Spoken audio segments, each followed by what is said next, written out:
What's up? It's Taylor Jones, armored combat fighter out of Houston, Texas. I just want to give a huge thank you to Armored MMA and CPI for getting my neck, back, shoulder, and hip fixed up, ready to go.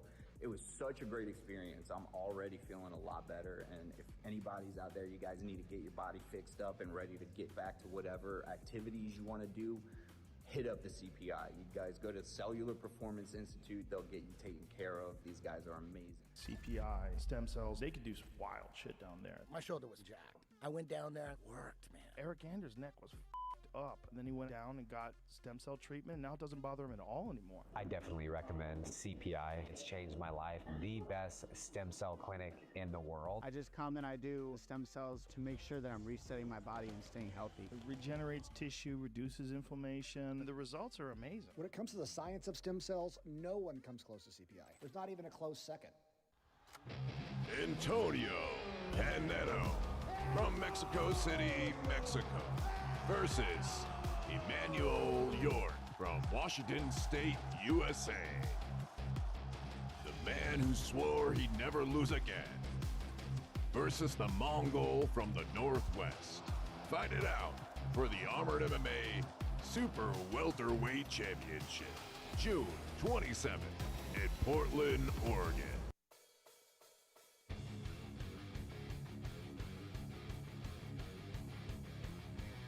And welcome, Armored MMA fans. I am Gavin Walker here with the president of Armored MMA, Mickey Gallus, and we are coming to you from Minneapolis, Minnesota. Now, we're going to go into these fight predictions. Now, if you have not downloaded the Armored MMA app, please do so. You can predict along with us and win some really cool prizes. So you guys can come with it. If you haven't checked these prizes out, you need to, because they're awesome. So let's get into the first fight, Mickey. Coming into Minneapolis, Minnesota, we have kicking it off Jared Lewis versus Patrick Smith. Now Jared, he came off of a very razor sharp close win off of Brandon Bishop in the third round. And that just goes to show it's not over till it's over. We always say don't let it go to the judges, and that's exactly what Jared Lewis did. He did not let it go to the judges. He didn't assume he was winning. He kept grinding and grinding and then pulled out that win. So tell me about Patrick. What do you think? Yeah, when Jared was fighting against Brandon was on his heels. You're not going to expect that from Patrick, though. Like, Patrick's from the same camp as Brandon Bishop, but he knows how to just keep his nose forward, fight the good fight, stand there, bang it out. And so Jared's going to have to deal with the fact that somebody's game for all 3 rounds and won't be fighting off the heels. So it'll be really interesting to see these guys battle it out, you know, trying to take up each other's space rather than trying to avoid the conflict and just outstrike each other. Well, and being the first fight on the card, that's always kind of an unspoken pressure. We want to make sure that we put 2 guys on there who are going to give you all a show at home and set the tone for the rest of the night. So, and for our second fight, guys, we have Matt Ryer versus Colton Miller coming in. Now, Matt Ryer, he's a local guy, so fighting in your hometown, it's a whole nother level of pressure. But yet, at the same time, it's a whole nother level of motivation, too, going into this fight. This is his first fight with us this year, I believe. So interesting to see what he's going to do against someone like Colton Miller. Yeah, and Colton's been real hungry this year. He's coming out of the Detroit camp. Actually, we have, I think, like 3 Detroit DFC fighters back to back to back, which is awesome to see that team growing and training with each other and growing with each other. Colton's been putting in the time, putting in a lot of work, but he's got to hang on to that sword this time when he's fighting for us. So we don't want him flying out of the cage again. But I'm excited to see him back in the cage, especially against a local guy. His job is to win over the crowd. Like, that's the hardest thing when you're fighting somebody from that town. Yeah, always going against the crowd and the automatic boos that come with not being from where you're fighting. All right, and for our third fight of the night, we have Kyle Wacuse versus Brent Kitchen. And what do you think about Kyle? Kyle's fought for us before. He comes from the Detroit club as well, so it's great, again, to see DFC out there representing. Every time he climbs into the cage, though, he always outperforms his last performance, so I think this might be like his shot against Brent Kitchen to really show what he's got, because some of his other opponents are more game to just play Kyle's pace, you know, maybe go with him, bang it out on the wall or something like that, but Brent's a really dynamic and fun fighter, so he's going to be challenged on every single type of fight, from striking to grappling to the ground game, so he's got to be ready for all that, and I'm excited to see how he responds to Brent. And yeah, and Brent Kitchen, I know we say this like almost every interview with him. He is a brother, twin brother, Nathan Kitchen, and if you guys haven't seen that fight, go watch that fight between them. Brent's been in the sport for a long time. He's actually out of South Carolina, North Carolina area, and he's moving up to Ohio, I believe, as what he's going to do. And he's had a lot of strong showings. He came up short against Mario Aguilar and Will Harkey his last shot, and that was I believe, two-handed axe fight. But his showings are very strong. It's usually close every single time, and I know he's hoping to get on that win streak. So we're going to see if he pulls it out this time around. And we'll be right back with a message from our sponsors. But before you go, make sure you guys download the Armored MMA app where you can make predictions along with us. And there's something in it for you as well. The more predictions you make, you're going to be entered into a chance to win Armored MMA merch. So get out there, make those predictions, download that app, and we'll see you when we get back from a message with the sponsors.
What's up? It's Taylor Jones, armored combat fighter out of Houston, Texas.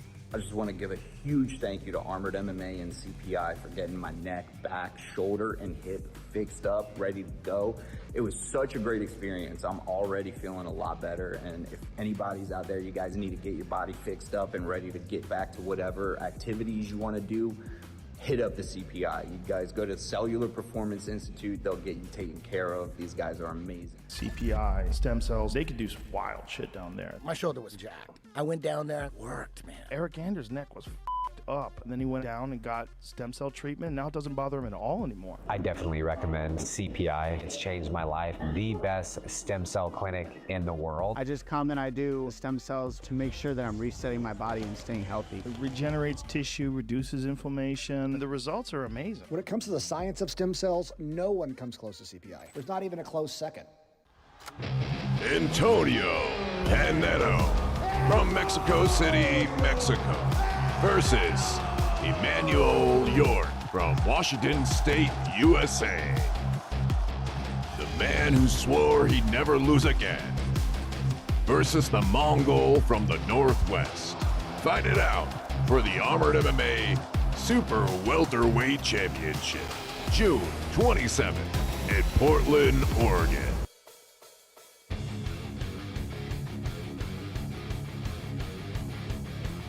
All right, Armored MMA fans, we are back from that quick message, and we're going to continue with these fight predictions. And we hope you're predicting along with us. Again, I'm going to harp on it. Download that Armored MMA app and make sure you predict with us for a chance to win some cool prizes. I mean, where else can you win a full-fledged Armored MMA helmet? Like, for just predicting. But we're going to go ahead and get into the next fight. Mickey, we have Mario Aguilar versus Jason Bryan. Now, I'll speak on Mario. Mario's fantastic. He's if you've ever watched him online, he has a great MMA background. One of the few fighters who can really transition that over well. But his last couple fights, man, I've liked what I'm seeing. He's starting to you can't be too far MMA. You can't be just one-sided with the Armored Combat. You kind of have to blend it if you're going to. And he's been really calm. He's been a lot more calm, a lot more collected, and just really putting together his arsenal. And I'm really seeing just a beautiful fighter develop out of this. So I'm interested to see. He's getting better and better. I believe he fought Antonio Pinedo last time, and he absolutely put up a fantastic fight. But Mario's hungry, man. He will not lose again. So I can't wait to see what Mario pulls out against Jason Bryant this time. Talk about Jason. What do you think about him? Yeah, so you were talking about that spectrum, right, of MMA versus Armored Combat, and Mario's been able to take his MMA background and somehow teeter-totter back and forth until he's hit that sweet spot. He's going to expand on that between Armored Combat and MMA. Jason was in MMA as well, right? I'd love to see these guys actually fight each other without the armor. They're about, exactly the same way. They probably would have seen each other on the circuit, right? But now they're doing Armored Combat, so it seems that Jason's moved way too far over to the armored side of things. Like, you look at his buckler, it's flat out, kind of like a duelist would. He should really be strapping that down to his forearm, so he has that sharp punching edge. He should be throwing more kicks, really working on his grappling like you would see in an MMA fighter, right?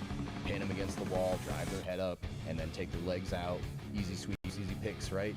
I'd like to see him do that a lot more. I think that's the problem, is he just swung so far away from MMA back into Armored Combat. Now he's got to teeter it back with that MMA now that he's in the cage, not out doing duels or melees or anything like that. He has to blend the two, and I think throwing him against somebody who's accomplished that might give him that opportunity to see what it looks like, to feel what it looks like when you finally hit that middle point of Armored Combat and MMA. Yeah, because, I mean, Jason's toughness is no question. Mm-hmm. He's always fighting guys who outweigh him. Mm-hmm. He always comes up, puts on a show, does a really good job giving the fight to the opponent. But I would love to see that, man. If he can come back to his roots and pull those into the match, we might have us a battle. So we'll move on to the next one, brother. We have Jed Zabel versus Logan Ballinger. Big boys. I'll talk about Jed, man. Jed is big, beautiful hair, and I was going to say big and hairy, but beautiful hair. He's just a big guy. He's a powerlifter. He does some powerlifting, I believe. He is strong as a mule, and what's so surprising with Jed is how fast he can move. He's a veteran of the sport, been around. He's fought on our show quite a few times. Man, his sword play's good. His grappling's good. He knows when to press. He knows when to back off. He's a machine, and he's a big boy. I mean, we're going to have, over dang near 600, 700 pounds of armor in that cage while they're fighting.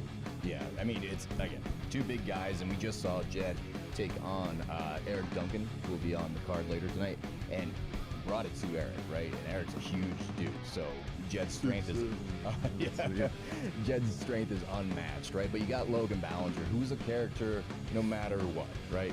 He likes to go out there and fight with a style, and I think that if he just sticks to that style, it's going to be so unorthodox and so weird. If he can just up his athleticism, his aggression, and be able to figure out how his style competes in this sport, we'll have a really unique fighter out of Logan. He just needs to figure out his training routine and bring that to the cage, and we'll see a really good rise of Logan Ballinger.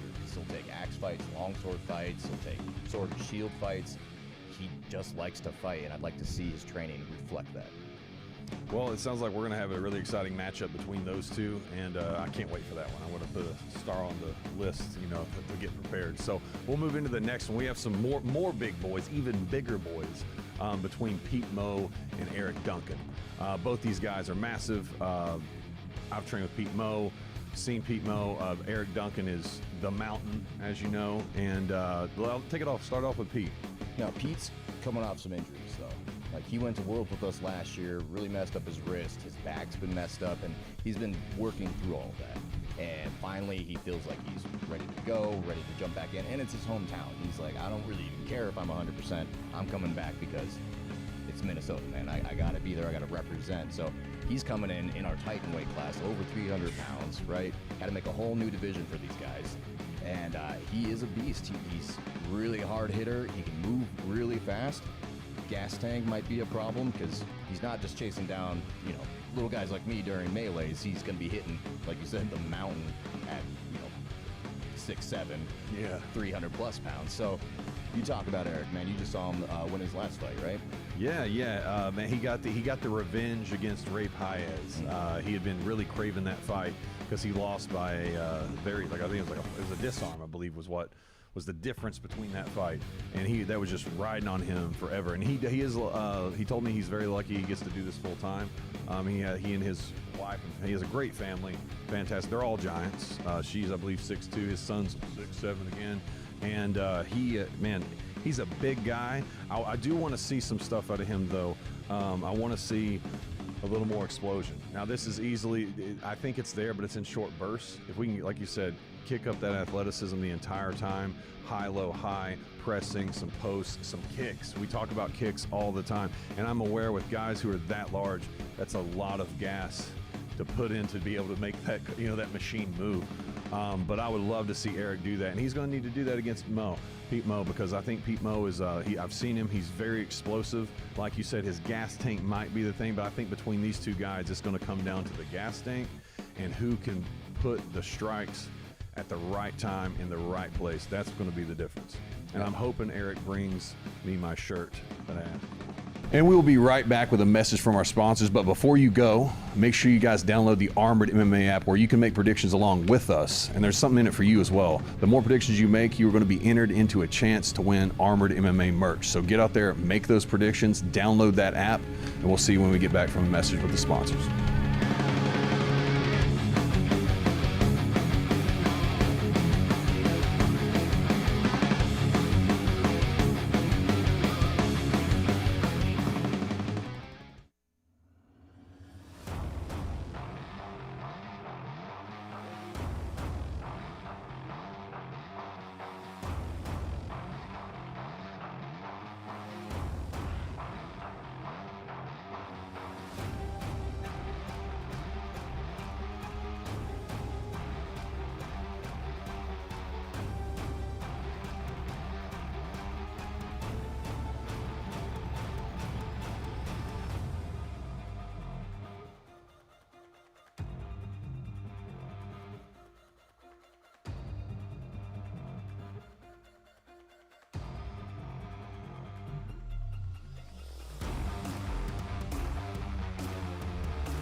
What's up? It's Taylor Jones, armored combat fighter out of Houston, Texas. I just want to give a huge thank you to Armored MMA and CPI for getting my neck, back, shoulder, and hip fixed up, ready to go.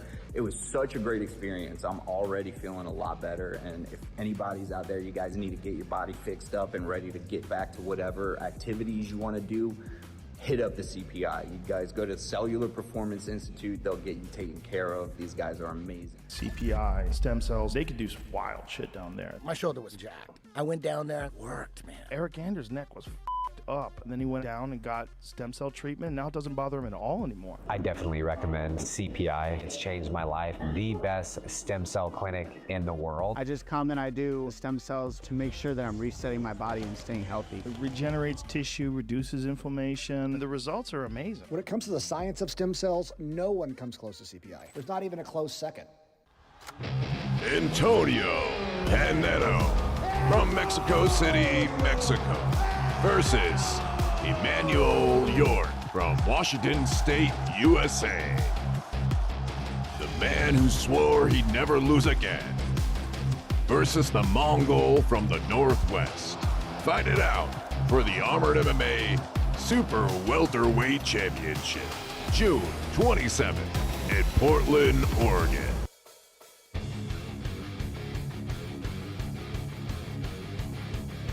All right, and we're moving into our first femme fight of the night against Georgina Rodriguez and Elise Ellington. So Georgina obviously comes from Mexico. Elise coming from Texas, and she fought Kelsey Lita, came off a pulled a win against her, lost one against Ashlyn Fowl, and she's looking to obviously get back on that win train and keep that trajectory going, to the end of the season.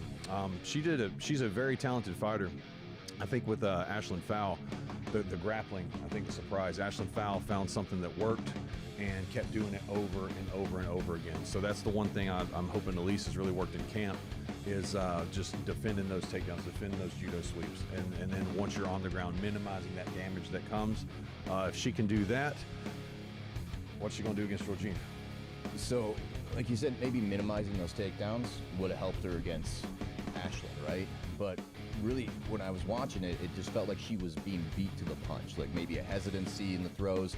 Because, coming from a BJJ background with Ashlyn, she trusts herself going to the ground, that she'll land and get control, that everything will be okay. So she threw throws that were quicker than they probably should have been, not giving Elise any time to really think about it and maybe get taken to the ground, before she could really think of a counter. So the speed in which you choose when to throw a throw, right, is something that Elise is going to have to bring into this fight, because Georgiana is a great duelist. She's been fighting for a long time, and if they end up getting tied up, it's going to be Georgiana able to just relax and control the fight from, even with her back against the wall. It's not going to matter if Elise can't make a decision to make a throw real quick. Georgiana's a great striker. She went against Shanna Knight in her first debut in Armored MMA, and Shanna's ranked number 2 in Armored MMA, probably the best fighter we got here in the United States. Like, it's going to be a hard fight between both of them. But Georgiana, she keeps the distance, throws the strikes, plays her game, she'll win it out. But if Elise can be faster with making those decisions on the takedowns, then she might end up pulling it. And for our 9th fight of the night, we have Timothy Rondeau versus Andrew Griffith. Timothy Rondeau, man, he's a fantastic fighter. He's been with Team Kenyaz. He's fought the melees. He's done the duels. He has a great team, great training partners around him. He's been on a roll with us. I think won his last 3, and unfortunately, he's kind of cursed. He kind of has this last-minute thing happening to him in the matches where he gets a match last minute, but hey, he takes it, and he always puts on a really good show. So he's fighting Andrew Griffith. What about Andrew? Now, Andrew, we've been trying to get these two guys to fight for a while. That's part of Tim's curse, is that Andrew got hurt after he fought Tim's training partner and teammate, Dakota Miller, out of Indiana, right? They both fight on Kenyaz, and the last time that Griffith fought Dakota walloped him. Like, it was just different for Griffith. He's used to dueling, he's used to grappling, but the difference of how aggressive Dakota is, he ended up hurting Andrew Griffith's ribs. I believe it was a little crack. It's been a couple months since this has happened, and Andrew's ready to go. Thinks he's going to go out there and try to outduel Tim, but if Tim just grabs onto him, shows the aggression that Dakota brought to the same fight. I mean, they're on the same team. They should understand the same level of aggression. Tim could beat out Griffith, but Griffith is so slippery, and he's so young and has so much stamina out there that he could outduel pretty much anybody out there on the circuit, as long as he doesn't get grabbed. Because then his grappling game just depletes his energy, and he can't keep his feet. So Timothy has that advantage of having Dakota on his team that's already fought him. He can tell you exactly what to expect. Plus, we have YouTube. You can watch any of our matches on YouTube now, so they can go back and watch film. But like you said, Andrew Griffith is extremely slippery, athletic, and he surprises you. He surprises you. He's extremely tough. So, and that brings us to our 10th and final match, guys. And one more time, make sure you download that Armored MMA app and predict with us to win those cool prizes. And it's fun to make predictions, based on what we're giving you and what we know, and then what you guys can research if you go on YouTube and watch us and follow us on Instagram as well. Jordan Rank versus Alexander King. Main event of the night. With the main event, we have you as the main event for a reason. We want to put on a show for you all at home and you all watching with us in Minneapolis. Speaking of Minneapolis, Alexander King is a local and going to look to put on a show for his hometown. He's currently, I believe, 1-3. But that could be accredited to he tries. He's a very experimental fighter. I think is a great word for him. He tries a lot of techniques we haven't really seen before, and sometimes they work, sometimes they don't. and he's trying to kind of find that groove for himself to knock out those wins. He actually cut down weight as well. I believe he was light heavyweight, and he's fought Taylor Jones, our former champion, and he's cut down all the way to, I believe, super welterweight, and he's now finally where he wants to be, and now he's fighting Jordan Rank. Yeah, and Jordan Rank, was ranked number 2, number 3 in that super welterweight division. He fought against Antonio Pinedo back in Chicago for a chance to go for the crown. Now, he lost against Antonio, and it seemed like a gas tank issue at the end. It was a brilliant TKO by Antonio, but Jordan Rank is an amazing grappler, and Antonio just shut that down. No fault of Rank at all. Rank's an amazing guy, but just Antonio bouncing around like that and avoiding it really drained Jordan Rank's tank. Now, I know that Jordan went back to training. I know he's a brilliant judokan. He's a brown belt. So if he does get a hold of King, I think King's getting picked up and thrown out of the cage, right? Because King likes that challenge. He likes to step up into the zone, take on the fights, take on the grapples. He probably will try a few throws himself, but Jordan Rank is so skilled with those throws. I'm excited to see what happens between these two. And that wraps up our fight predictions for Minneapolis, Minnesota. Speaking of Minneapolis, Minnesota, if you guys are going to be there in person, come check us out. Come say hi to each and every one of us. We'll be around, and make sure you get your tickets online. Also, again, download that Armored MMA app. They've worked really hard on this. You guys can win some really cool prizes. And there were actually so many people that downloaded the app and got on it last time that it crashed for a few minutes, but we've upgraded it, so we're not going to have to worry about that this time. But we look forward to seeing you. And this is Gavin Walker signing off with President of Armored MMA himself, Mickey Gallus, Minneapolis. We'll see you soon.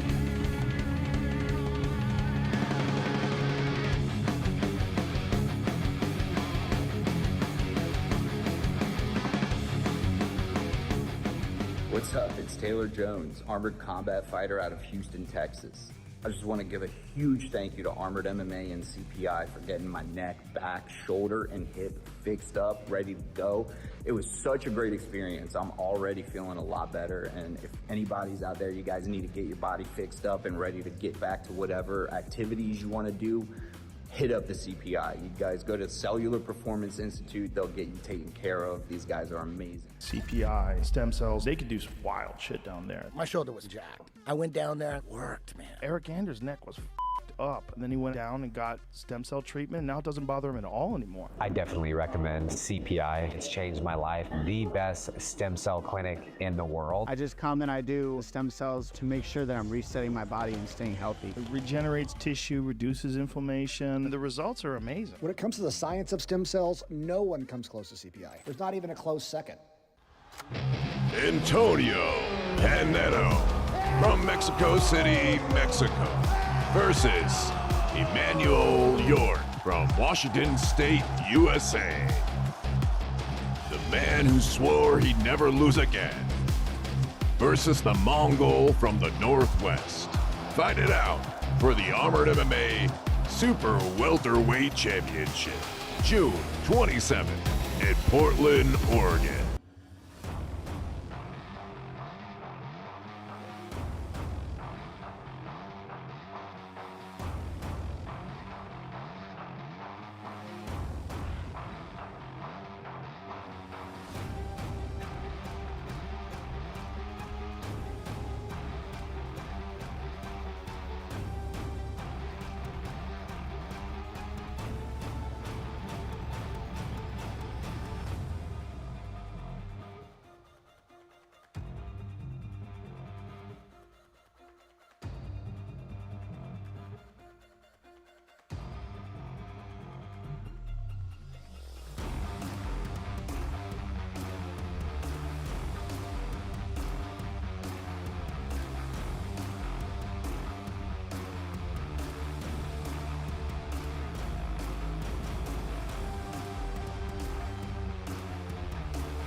Download the new Armored MMA app for your chance to win prizes by guessing who will win and who will lose in tonight's matches.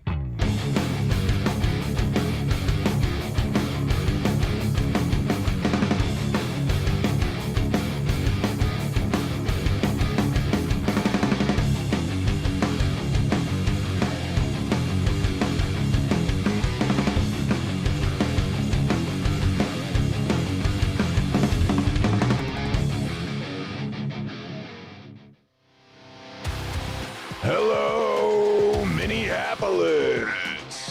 Welcome to Armored Medieval Martial Arts presents Medieval Cage Fight.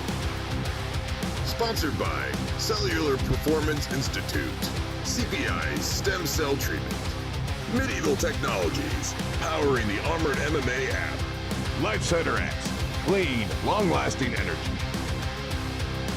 And broadcast provided by Sports Ace Live. Tonight, we have 4 exhibition fights and 5 professional fights. Download the new Armored MMA app and see the fighter lineup and enter your fight predictions. Fighters can achieve victory by knockout, TKO, and if the match goes the distance, fighters can win by outstriking their opponents. The armor is thick, the weapons are blunted, but the risk of severe injury is high. That's why there are no strikes allowed to the neck, the armpit, back of the knee, and to the groin, and there are no thrusts allowed. The fighters can use their swords, axes, and shields to bash and smash their opponents into submission. It's combat sports with real weapons, real armor, and real violence. Let's go down to the Canterbury Park Center and get the action started.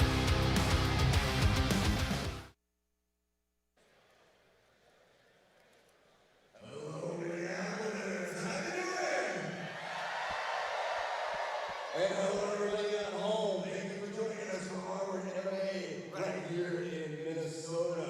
I'm Mickey Gallis, and this is my esteemed colleague, Gavin Walker. Make some noise for the guy here. Now, we're going to be stuck in that commentary booth, calling these fights for everybody at home. But we wanted to take a moment and get up here and talk to you guys. You may have heard me earlier, but we're going to hear from this handsome man. We're going to talk about some of the fights that we got going on tonight. So I'm really excited again to be here in Minneapolis, you guys. And we're going to kick things off by talking about a guy who is from Minnesota versus his opponent. We got Pete Mo versus Eric Duncan tonight. It's a big boy battle. Both fighters over 300 pounds. And I'm going to talk about Pete Mo, since I know him, he's a teammate of mine. We're going to cut to some clips of him. He's a monster. Look at the screens, guys. Oh my God. He can hit hard. He can move fast. We had to create a whole new weight division just for these 300 plus monsters. We call it Titan Division. And Pete Mo is a Titan. And he comes from Minnesota. So, yeah. And he's taking on an opponent from Lexington, Kentucky, Eric Duncan. Talk about it, my man. Man, Eric Duncan. All right, the mountain, you're going to see him on screen here. He is 6'7". He is humongous. Thank you for the laughs. He's big. He came off a win with Ray Paez, a revenge match he was looking for. He got the win. He's on a win streak right now, but he has his work cut out with Pete Mo. We're just hoping that this cage is going to hold up for our sake and for your sake. These guys are over 700 pounds, I think, in the cage. Yeah, big boy match in our headlining match this evening.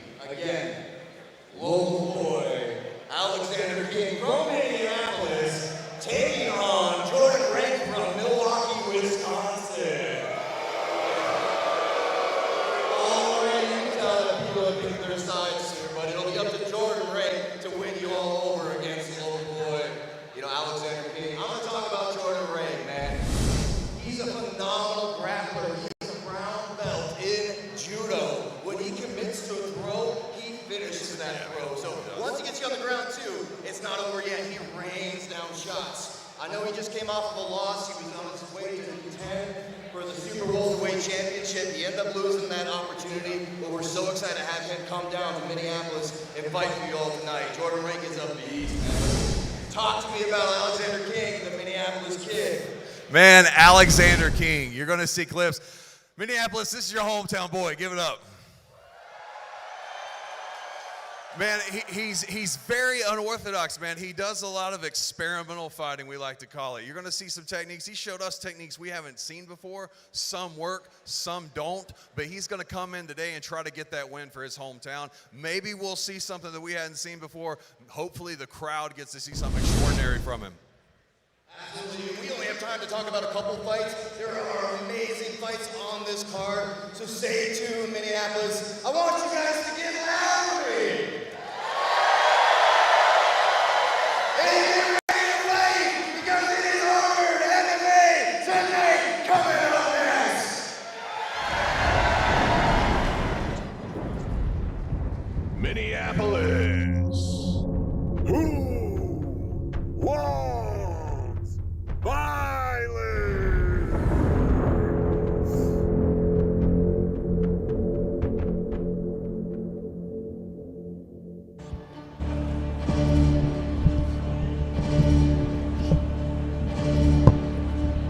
Match 2.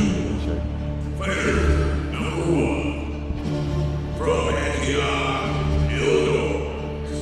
It's Jared Lewis. Man, entering the cage, first fight of the night, Jared Lewis. Yeah, we are kicking things off here at the Canterbury Park Center in Minneapolis. I think I say that word weird, Minneapolis. I think it's just Minneapolis. But we are super excited. People are finally getting to their seats. It's a packed house tonight. A lot of great fights on the card. And we're kicking things off with Jared Lewis from Illinois, right? Yeah, he came off a fight win from Brandon Bishop. Close first and second round, but he won that third, pulled it out in the last round. Yeah, I'm really excited to see what he's got. He's got a good game opponent, Patrick Smith, coming down the tunnel here in a second. And I think their styles match up really, really well. It'll be an exciting first fight for sure. We want to make sure that first fight kind of sets the tone for the rest of the night. Well, that's what he tell the boys. He's like, set the tone, let's go. Yeah. You know, and last time Jared Lewis came out, you know, Brandon was on his heels a bit, and it'll be a different game here with Patrick. He likes to move forward, so. Should be an exciting matchup, man. He's going to be coming down the cage, or down the tunnel shortly.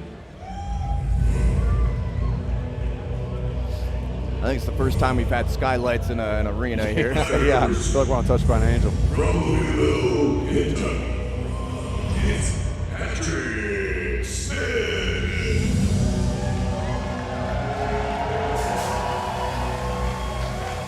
That smoke with the little cross, man. Yeah, sets it, man.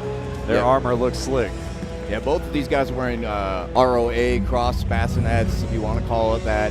I like these a lot. Good visibility, good protection. I think they have identical helmets, just one's painted, one's not. But yep, I think you're right, brother. That is identical. For yeah, sure. might be the same maker.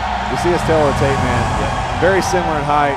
Not too far off in age, Jared being the senior here, and very similar experience. And there is a good weight difference, though, with Jared having a higher weight advantage. That's true. But in exhibitions, we don't have any weight classes. You just agree to fight. Yep, exactly. Let's go down and get this action started. Fighters to the center of the ring. To introduce the fighters, wearing the black brigade from Illinois, it's Jared Lewis.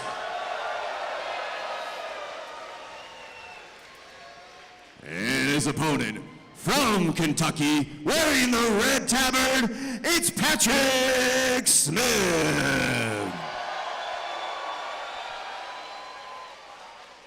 And our referee for the evening, Ricky Red Panda Rayo. The fighters have agreed to 3 1-minute rounds. If you're taken to the ground, you'll be stood up after 10 seconds. No illegal strikes. Defend yourselves at all times and obey the referee at all times. Fighters, do you agree to these terms?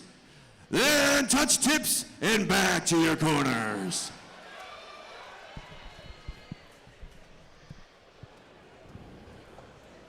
Round number 1. Fighter number 1, are you ready? Fighter number 2, are you ready? And Minneapolis, are you ready to kick this off?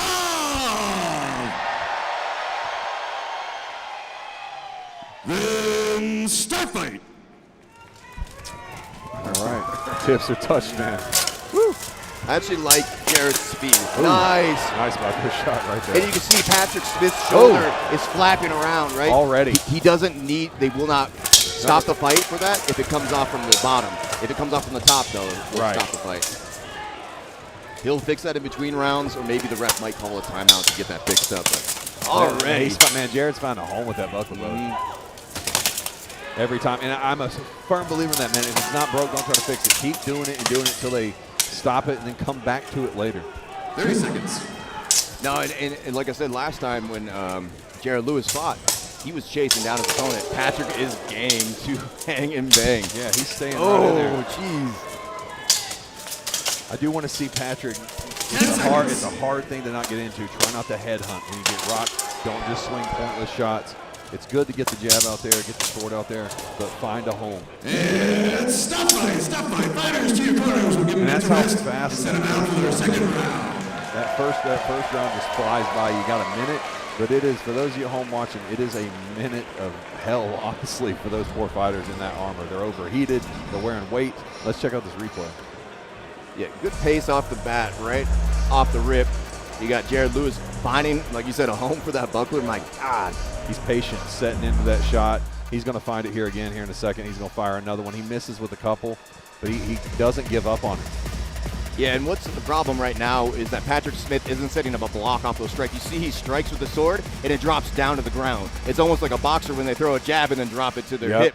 That's awful.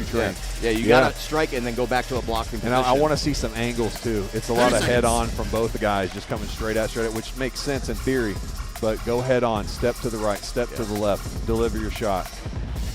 10 seconds, fighters. Lock and load. We're seeing the Let's fight go. predictions here. If you guys are at home, you can predict along with us. Download the app. It is free. And you can win prizes on our merchandise. We got some really cool merchandise, but Jared Lewis is leading. Now these polls will be closed down come round 2, at the end of round 2. Round number 2. Fighter number 1, are you ready? Fighter number 2, are you ready? And make some noise if you're ready for round number 2.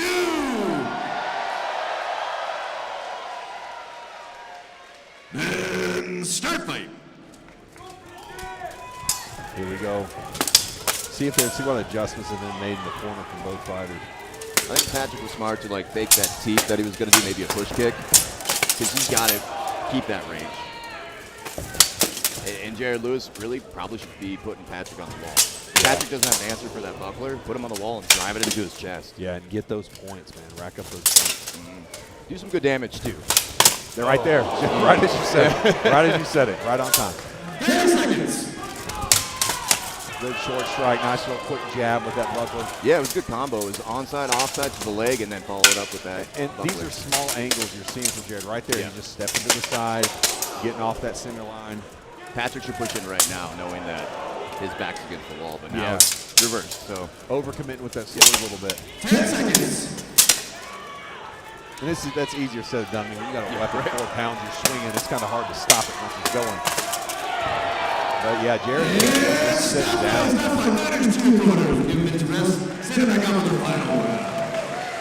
Let's see what we got on the replay. I do think Patrick's going to have to bring it out this round. I think Jared's doing a good job finding his points, but Patrick's hanging in there. He's staying in the ring. I mean, like you said, he's ready to bang. yeah, I mean, really what I'd be screaming in Patrick's corner right now is like, eat a shot, get him against the wall, and rain damage. There has to be some sort of takedown. There has to be some form of dominance. Standing there trading shots like this is fine, but not if you're on the losing end of it. Right. Yeah, you got to make up those points. And if I'm his corner, I'm telling him, man, you're down 2. You're down 2. You've got to get, like you said, that takedown.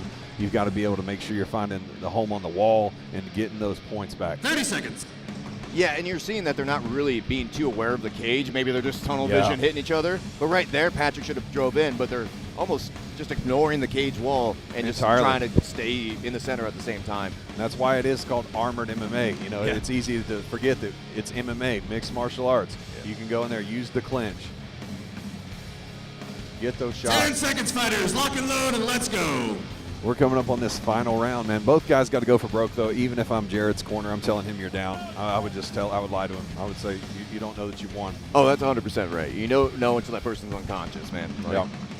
It was a chance to come back. It seemed kind of close right now, but. Final round. Fighter number 1, are you ready? Fighter number 2, are you ready? And who's ready to be this final round?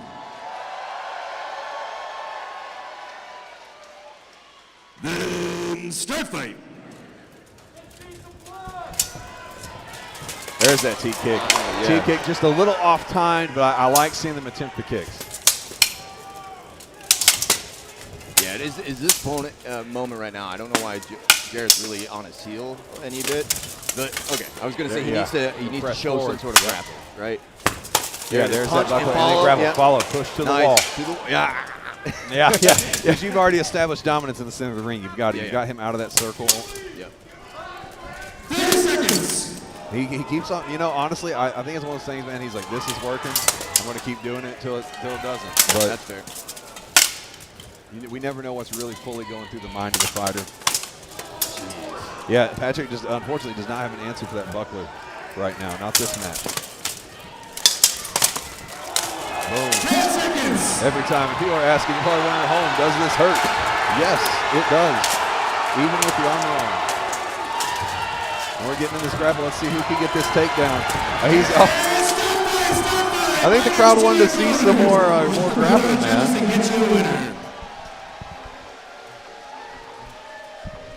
Yeah.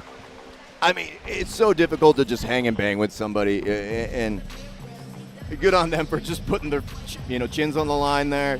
But I do think Patrick had to make an answer for the strikes. Jared didn't. He didn't need to have to. He was like, I already understand my striking game's fine. He should have pushed in like he tried, I think. Yeah, but, for a second there. But it's timing, too. You don't want to push in the center of the ring. Right there after that red line, he should be pushing in. Go. Yeah. Get him against the wall. Yeah, good fight to start off the night. And, good. I love Patrick working the crowd, man. We do our best to promote the fighters, but when they work that crowd, give them their money's worth. Yeah. Let's go down and make a decision here. Fighters to the center of the ring.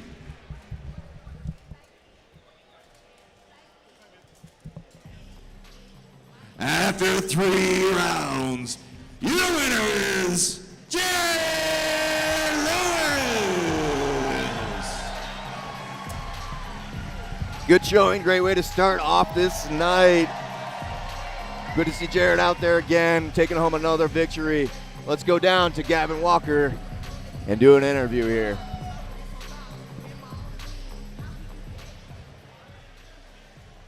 Minneapolis, Minnesota.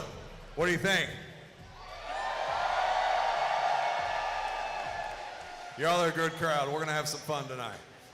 Jared, congratulations on your win, man. Man, what's it feel like being the first fight of the night, man? You've got to set the tone. You feel any pressure with that ever? You be honest. Yeah, real quick before I answer, just want to shout out to my beautiful wife, Emily, who's pregnant with our son, and my 2 beautiful daughters. So, cool story. They allowed us to cut our family vacation by 1 day so we could drive back from Florida to come here and fight. I'm looking at him now. I ran into you all in the lobby. Very good to see you all. So that's awesome, man. And guys, take note. That's how you recognize your wives. Yeah, thank you. Yeah, to answer your question, not a lot of pressure starting. First fight, just like normal, go out there and give it your all. So no added pressure. Man, fighting is I would argue, honestly, other than the training, it's a very, very mental game. Anyone who's been in a cage and fought another person one-on-one knows that. Well, let's talk about the fight, brother. You were finding a home with that buckler shot. That kept on working. There were a couple times we were saying, get him to the wall. But I have a saying that I say, if it's, not broke, don't try to fix it. Did you think that in your mind? You're like, this keeps on working. I'm just going to keep doing that until he has an answer for it. Yeah, exactly. I knew the buckler was finding its mark, so I used that pretty much the entire fight. But I always have my grappling background to fall back on. I'm a wrestler, so if I need it, it's always there. Awesome, man. As we see, I think the crowd wanted to see a little bit of grappling, but you put on a heck of a strike clinic, man. You were doing the hanging and banging, as we call it. You guys were standing in the middle, and that's what we want to see, brother. So we plan on future fights. Are we plan on keeping the hanging and banging and resulting to that wrestling, or just seeing what happens? Yeah, we'll see what happens. I want to get to 200 pounds, try to get a pro fight, build up my stamina. Then, oh yeah, I'll use all my tools. Man, Jared, congratulations. It's a pleasure to watch you fight, man. Thank you.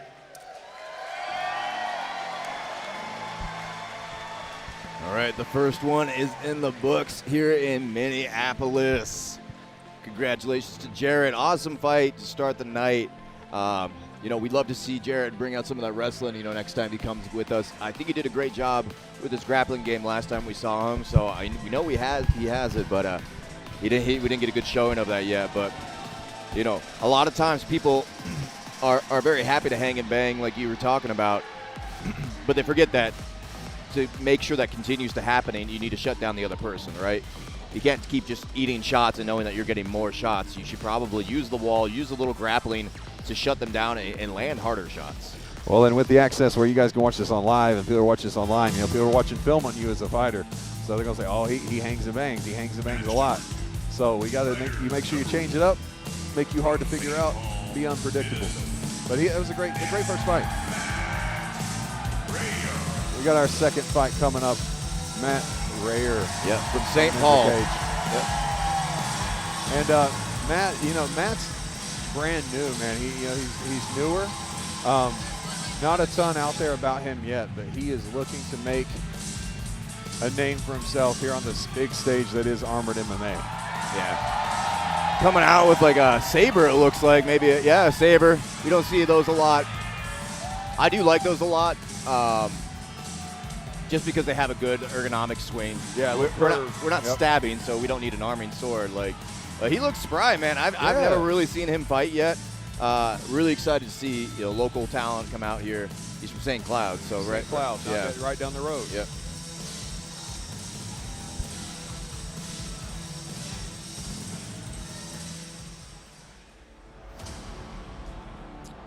All right.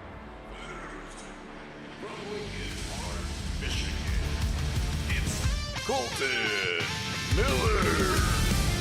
Yeah, man. Colton Miller making his way to the cage. Notice similar colors. He is a teammate of Mario Aguilar, who is on the card later. And you guys who follow, you have seen him fight Mario fight before. He's a member of Detroit Fight Club, DFC. And he's an up-and-comer looking to, hopefully eventually get on that get to the pro level. Sword and cardio, have been needing to improve. He had an issue with grip strength his last fight, I believe, holding on to that sword. And, he could have been white-knuckling or whatever. You don't know. But as we look at the tail of the tape, Matt Reiner, 3 years older, height's very similar. That weight's only a 10-pound difference, and that experience is 4 years to Matt versus Colton's 2 years. Right. Well, let's get down there and call this shot. Fighters to the center of the ring. To introduce the fighters, wearing the black brigandine from Minnesota, it's Matt Rayer.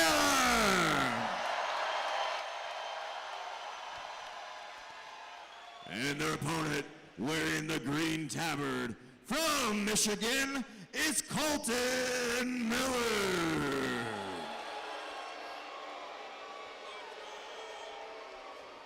The fighters have agreed to 3 1-minute rounds. If you're taken to the ground, you'll be stood up after 10 seconds. No illegal strikes. Defend yourselves at all times and obey the referee at all times. Fighters, do you agree to these terms? Then touch tips and back to your corners. Round number 1. Fighter number 1, are you ready? Fighter number 2, are you ready? In Minnesota, are you ready? Then start fight. No touch of tips. No. Right to it, man. We only asked him to touch tips once, man, but already we see Matt Rayer coming out hot. Super light feet work, man. Yeah, man, I'm loving the combos. Throwing that jab, going low with the sword, and then throwing the kick. Beautiful. Crowd loves that, man. Did we ask what his background was, man? Is it MMA? Yeah, I mean, it's looking like it, or at least in kickboxing for sure. He did a nice crossface there, which typically see in Thai and Jiu-Jitsu. But good smack across the face from Colton Miller. 30 seconds. Colton kind of having that boxer stance, kind of holding the Tyson, having both hands up high. He's charging straight in, though. And see those angles. He said drop it. You are allowed to do that. You're allowed to drop. He made 3 points of contact, so yeah. Yep, and he tried to get that tie clinch briefly, but it seems like Matt has an answer. Man, that's what that crowd likes to see. It's a good strategy. I mean, he was losing that banging game, so. They love that, man. They love that. 10 seconds, fighters.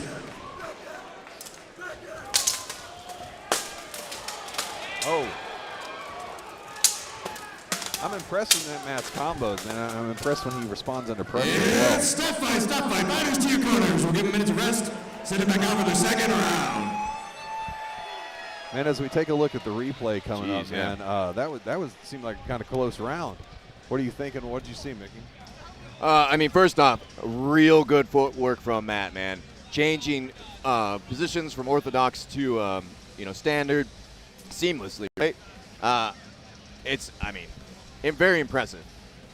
Yeah, very impressive. And Colton is kind of coming in. I like his hand. I do like hands up. I'm a firm believer in hands up. But he's kind of standing right there for a second and then banging. And then he kind of leans into this stand and bang, and he's going to drop this sword, man, and just start throwing. Yeah, I mean, he doesn't have the sword technique yet. He's chopping, and you see, Matt, he made contact with his fist to drop that sword. 30 seconds. Yep, great tie clinch attempted, but Matt had an answer. Like you could tell it wasn't his first time getting in a clinch. Right. He wasn't freaking out. And the difference between the striking, and I was trying to get to this, is that Colton was striking out wide instead of in chopping versus Matt, who's keeping it right in the middle, right in the pocket. He's jab, and throwing that sword. So, and if you look at the fight predictions, 10 Matt seconds, Rainer's, fighters. Lock and load, and let's go. 55% to Colton's 45%. Remember, download that app, and you can predict along with us with a chance to win some really cool prizes. We will shut off prediction for this fight come the end of the second round. Round number 2. Fighter number 1, are you ready? Fighter number 2, are you ready? And who's ready for some more action? Then start fight.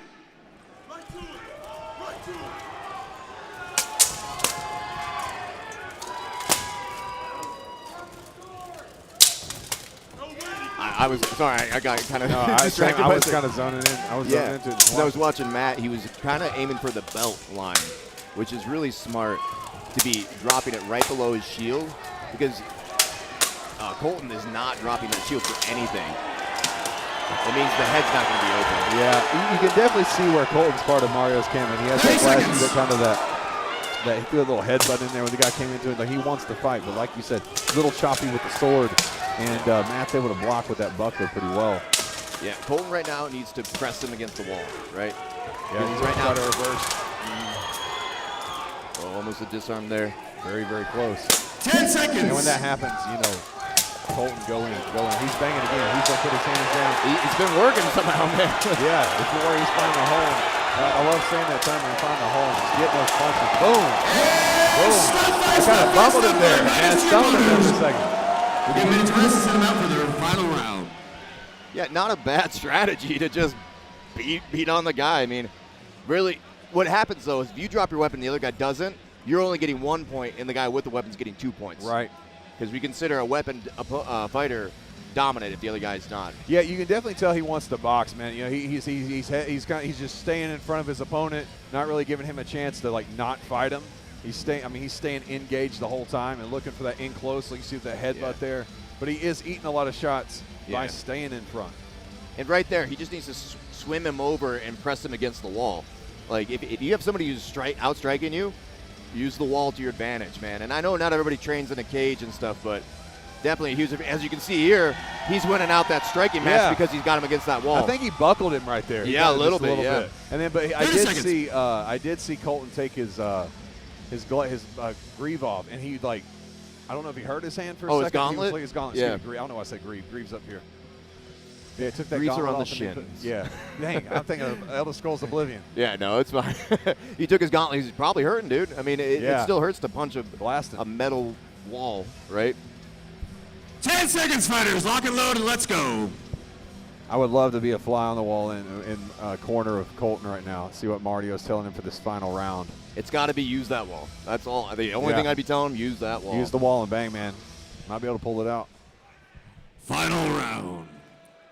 Fighter number 1, are you ready? Fighter number 2, are you ready? And who's ready for this final round?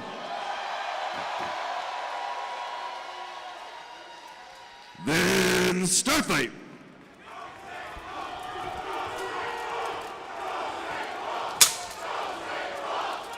What are they saying? I can't quite pick up what they're saying.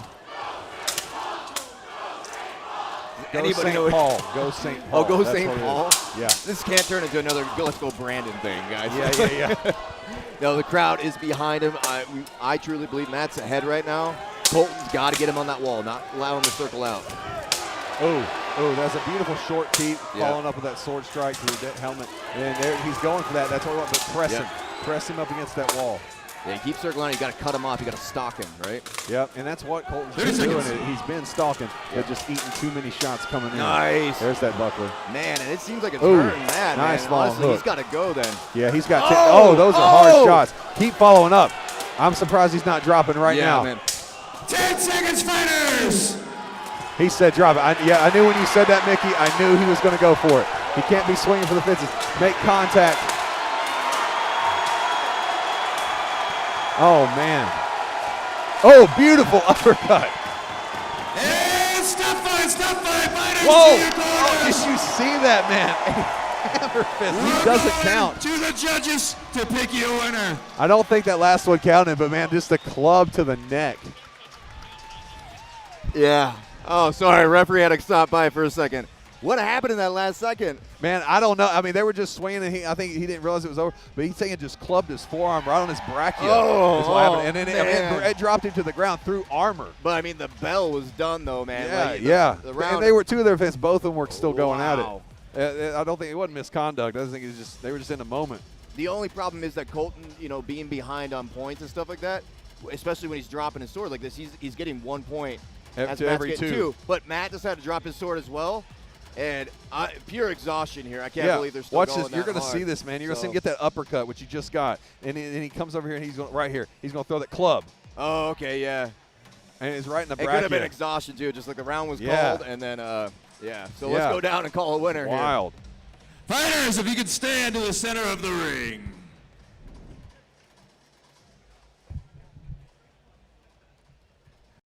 After 3 rounds, your winner is Mayor.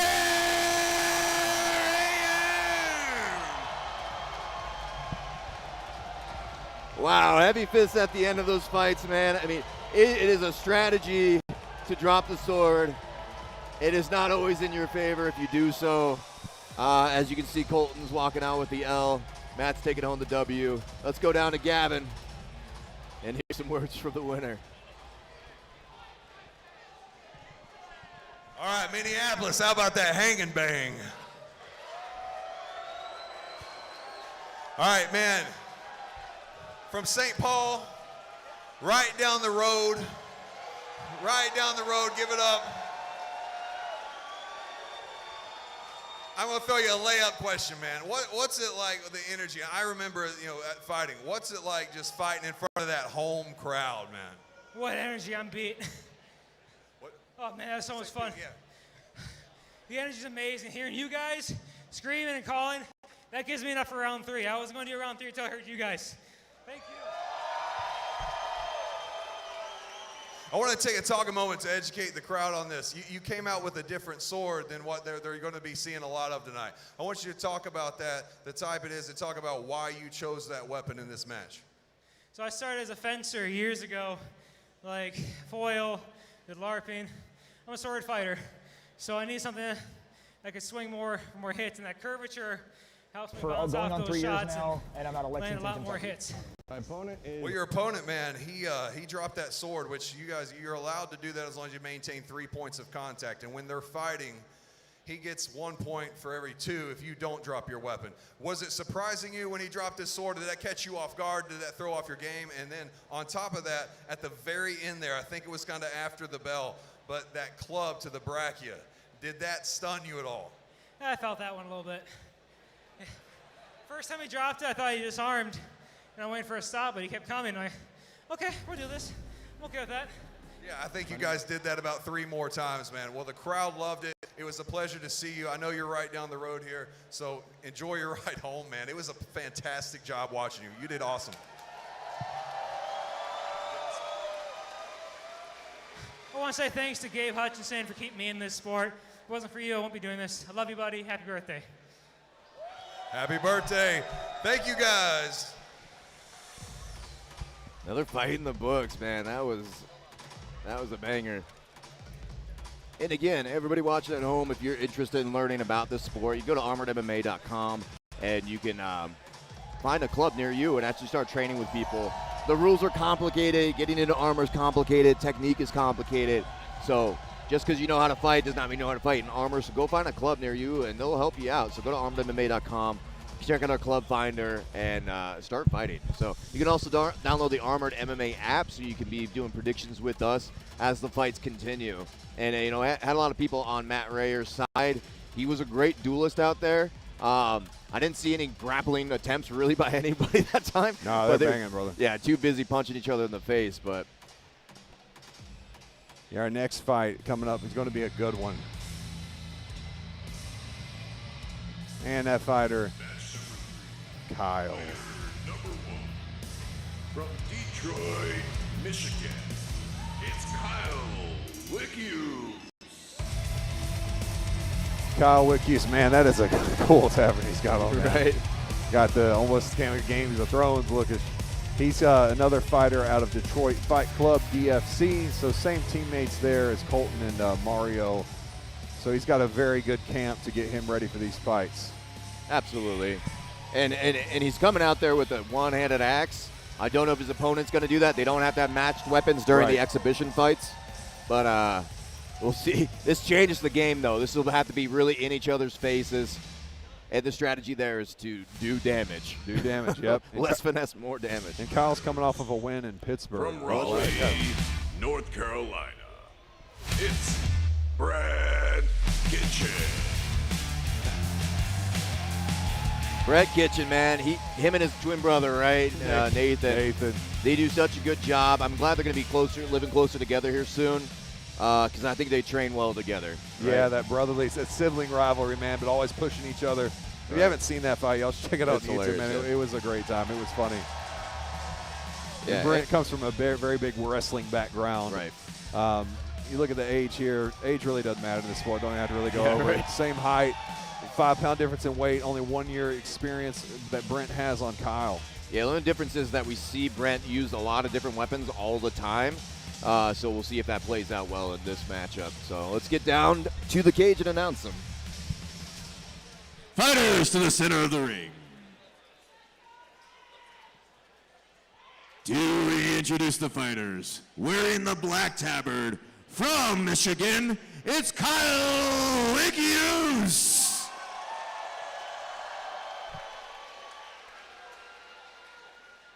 And his opponent, wearing the orange, yellow, and red brigandine, from North Carolina, it's Brad Kitchen.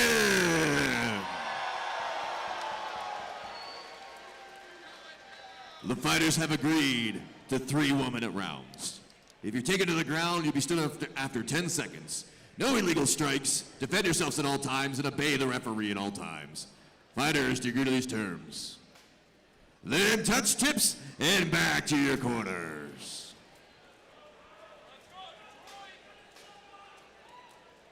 Round number 1. Fighter number 1, are you ready? Fighter number 2, are you ready?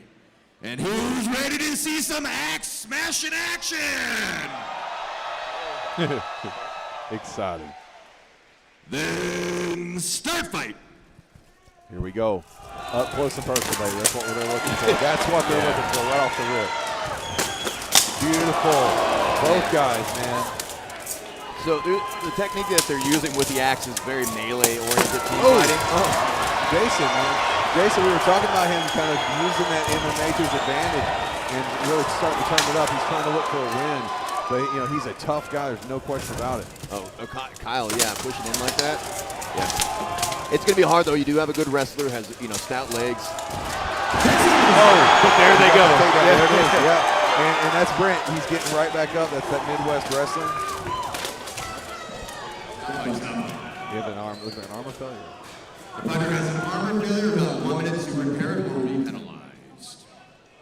I tried to tell the VIPs before they come, just so you know, if you ever come to our show in person, you can come and pay to do the VIP experience where you get in the cage, you get to meet the president himself, go over the history of the sport and how we came to get to these arenas that we're in, hold some weapons, and you get an experience where we get to talk to you. And during that time, I was telling them, I was like, all right, guys, there's times you're going to get pissed off when they have an armor failure. And that is for those of you watching at home. That is 30 seconds remaining on the penalty fighter's clock. Safety. They have 1 minute to repair.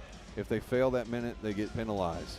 Too many armor failures can lead to a disqualification. The fighter has repaired his armor. He will not be penalized. That is his first armor failure. 19 seconds left in this first round. 19 seconds remaining.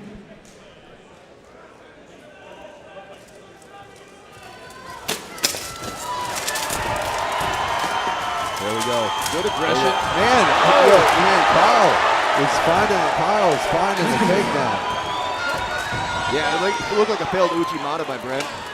Yep. Oh, lands. Finding. Those are some hard shots. And send it back out for their final round, or second round. Man, very impressive round from Kyle. Yeah, honestly, that pressure's working really well. You know, it's going to drain on his gas tank, but if he can keep that up for 3 rounds, I mean, you know, with no problem. Yeah, I don't know why I went brain dead and thought it was Jason. They have similar armor and similar taverns. Yeah. That's why I said that, but this is the aggression is similar, and I love seeing this. He's taking it to the wrestler. Brent's a wrestler. He knows this stuff, and that's more judo, but still, going to the ground, seeing this crowd's loving this ground and pound. It is just different, though. Like, what was wrestling invented for, right? Was that invented for the same thing as judo was? No, jiu-jitsu, you know, was 30 seconds. Was about armor fighting. Like, it was about samurais fighting each other in armor. So, like, maybe the wrestling doesn't quite translate as well as that judo. Yeah. Because that last step across there by Kitchen got countered, and what's his name? Matt or Kyle. Jeez, guys. I'm glad I'm not the only one. Kyle, you know, was able to turn that around. So. Yep. And we look at the predictions, man. Brent Kitchen is 10 seconds, fighters. Lock and load, and let's go. Wick uses 44%. Again, you guys can download that app. I cannot say it enough. Download that app. Predict with us. Chance to win some cool prizes. We're shutting the predictions down after the end of the second round. Final round. Fighter number 1, are you ready? Fighter number 2, are you ready? And who's ready for the second round?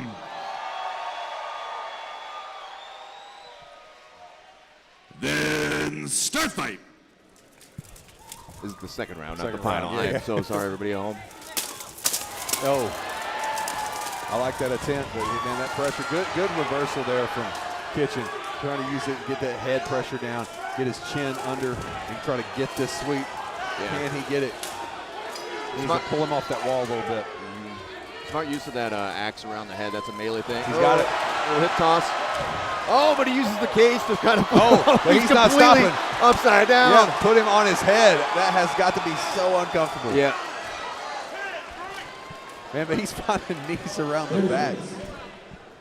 Yeah, that's tough right there. Where like you get kind of pinned against the cage, and it's not like without armor. Like if you're stuck in that shell, it's slow moving. But he did a good job trying to kick off that wall and fix whatever problem was going on, man. I mean, his neck is really hurting. He's going to need to see a chiropractor tomorrow. That's true, but there was no spiking of the head, so it's not illegal. Right. They just kind of flipped over, you know. Yeah, I'm liking those straight punches, though, and that crowd and Kitchen, and just trying to keep that pressure on the cage. That is working for Kyle. Finding those shots. The whole crowd heard that. 10 seconds.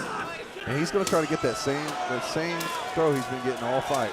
Racking that shield hand around and just pulling him over. Oh, beautiful clinch into that knee. It's stop fight. Fighters to your corners. We'll give them a minute to rest. Send them out for their final round. Man, good effort from both fighters, but good clinic right now being put on by Kyle. Absolutely. His game plan is solid. Yeah. Tell me about that replay, my man. Man, he is, you see these guys, I'm loving the pressure, but great job from Brent Kitchen seeing that pressure and reversing it, knowing his back is going to the cage. He reverses it. He gets Kyle on the cage, and then you're going to see him get this takedown, which he does fight for. A lot of fighters would give up on it, but he's like, I can still get it. And then eventually Kyle is going to wind up straight up on his head. And there's not a lot of points being scored from this position, but it's still uncomfortable for Kyle.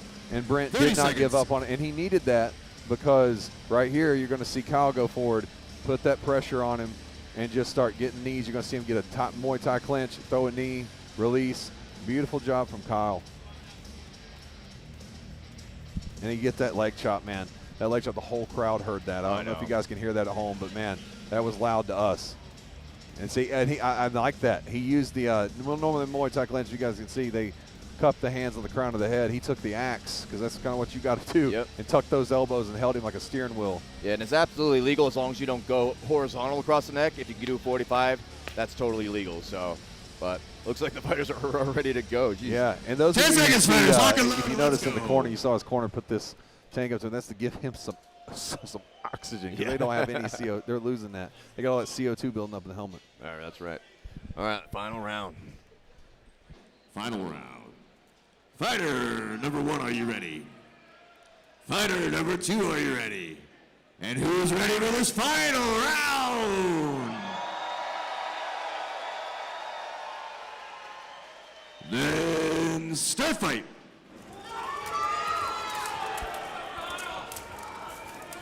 A little slower start.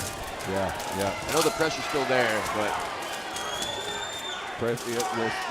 Kitchen tried to press up, trying to trap him on that wall, but Kyle did a good. He slipped out of there. Right. Beautiful shot. You can't use that axe hand to punch. Some people forget that. Oh, that was a gut. That looked gut shot. it was right in the gut. It looked almost low, but I think it was perfectly placed. Yeah. Man, that'll knock the wind right out of you. And this is eating good time off the clock for Brent's chance to come back and win this. But Brent gets that takedown again. Oh, wow. Beautiful. Nice. Solid lift. Though. Yep, he's got to get some points, though. I don't know if that's enough to do it. He's trying, and that's, if you're in the position that Kyle's in, that's a great thing to do, is just minimize the points that they can gather while they're on the bottom, or while you're on the bottom. Yep. 10 seconds remaining, fighters. They're gentlemen's agreement. This will take us to the end of the round. Yeah. Right now, though, I would 100% go for a throw. Like, if you're occupied. He's trying. Yep.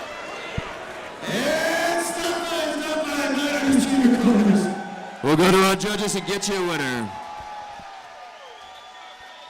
Man, great fight from these guys, man. Great fight. Kyle put on a great clinic, man. He very impressed. Yep. His pressure was great. I loved how he would punch with the axe. He would mix some Muay Thai in there. Had good head pressure, keeping Brent up against the cage and kind of neutralizing a wrestler. Here's that punch that came in. Ooh. Oh, yeah, that was above the belt. Yeah. And that hurts, though. If it would have been a little higher, I think he would have buckled Brent completely. But it was right below, like right at the belly button. Yeah, and I think Brent, he might still be feeling that a little bit. It takes the wind out of it. If you've never been hit there, no. Let your spouse do it to you, something, Yeah. Then you can feel it. All right, let's go down here in a second once this replay wraps up and get a winner. Wow, we've had really hard fights these last few, man. They've been giving the crowd what they want, too. Yep. All right, let's give it a call. Fighters, if you could stand to the center of the ring. After 3 rounds, your winner is Kyle Wick-Hughes.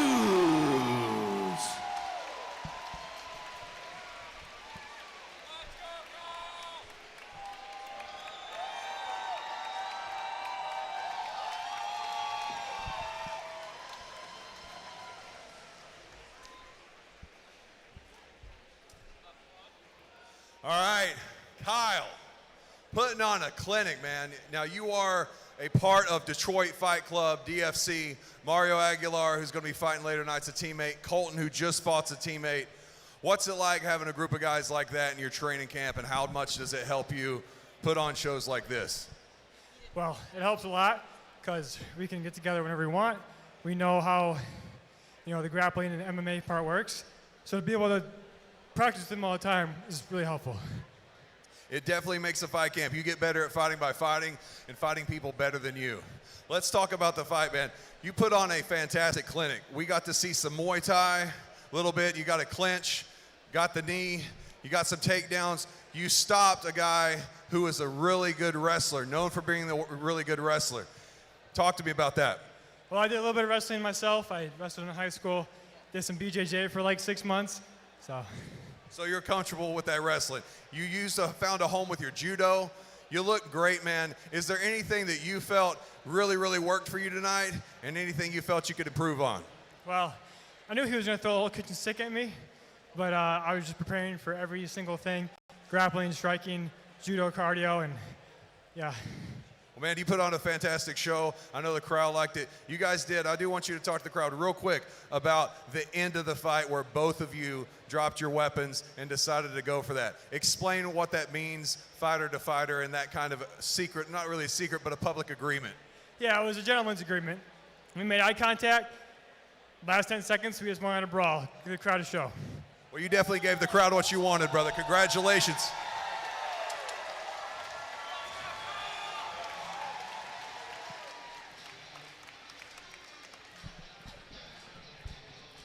Another fight down. Kyle taking the win over Brent Kitchen. I know they agreed to the one-handed weapons. I'd love to see them come out there with some sword and shields, maybe some two-handed weapons as well. But like Kyle said, he did wrestling too. So yeah, everyone in the Midwest, it's a thing. You know, it's just got to do it. It's really, really big out there. Man, we got an exciting fight coming up against Mario Aguilar versus Jason Bryant. Now I can say Jason Bryant. There you go, yeah. And the thing is, it's been DFC for the last 3 fights. Yeah. These 3 last couple fights, all from the same camp, which is really impressive to see, so many of them coming out for this style of fighting.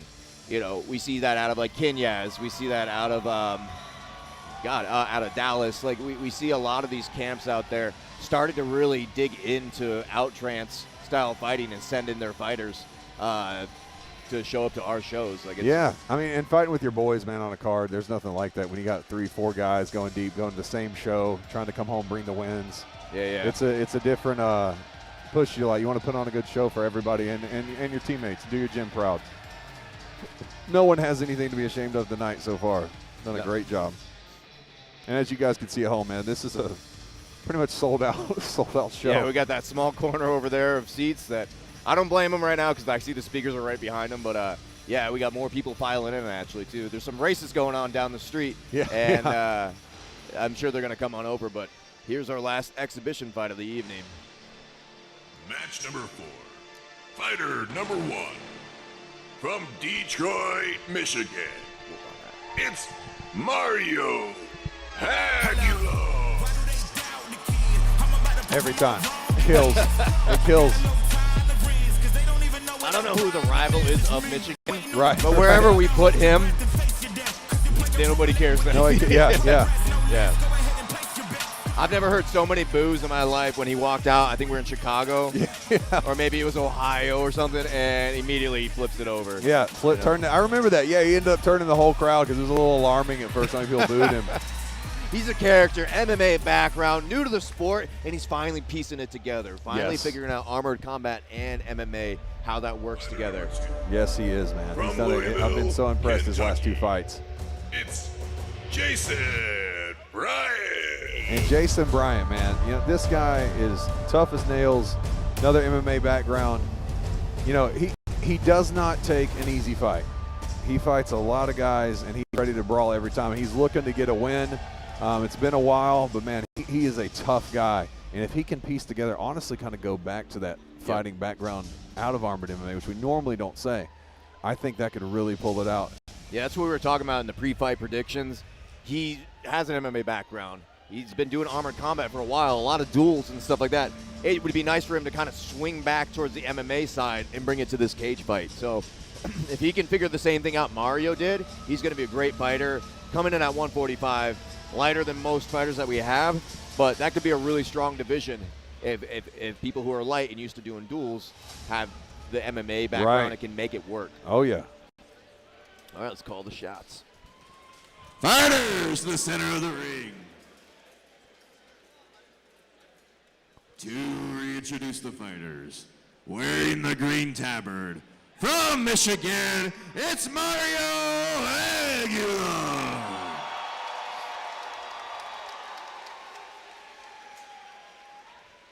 And their opponent, wearing the black brigandine, from Kentucky, it's Jason Bryan.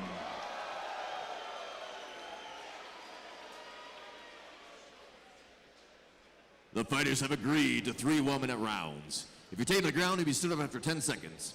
No illegal strikes. Defend yourselves at all times and obey the referee at all times. Fighters, do you agree to these terms? Then touch tips and back to your corners.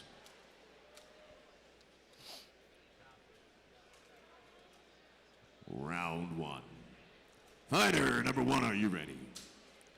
Fighter number 2, are you ready? In Minneapolis, make some noise if you're ready out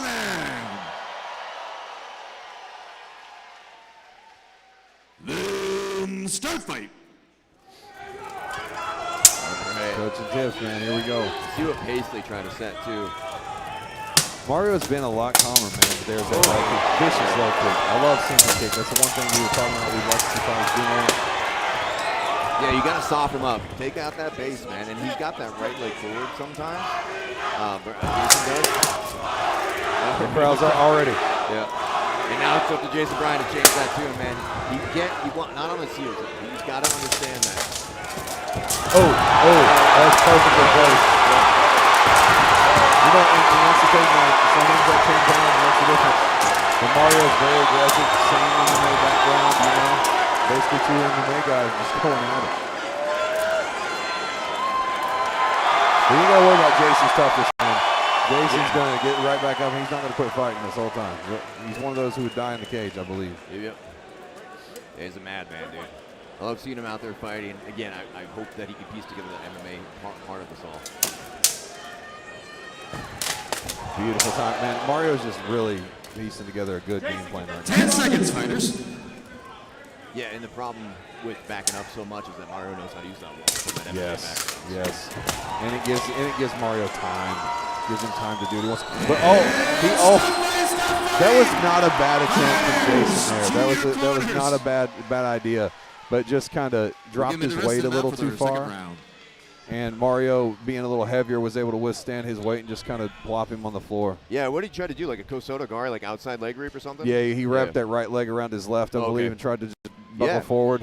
No, I think it's a smart move. I taught that to a couple of shorter fighters. I'm like, sweep the legs, dive your chest forward, and trust yourself on the ground. Yeah, but that's that beautiful shield punch time. Yeah. Just very well timed. And Caught him on his heels. Screwed his step up. Oh, I wish I could see that angle of those knees. The knees, yeah. And it just raining down hammer fists. You know, with that sword hand.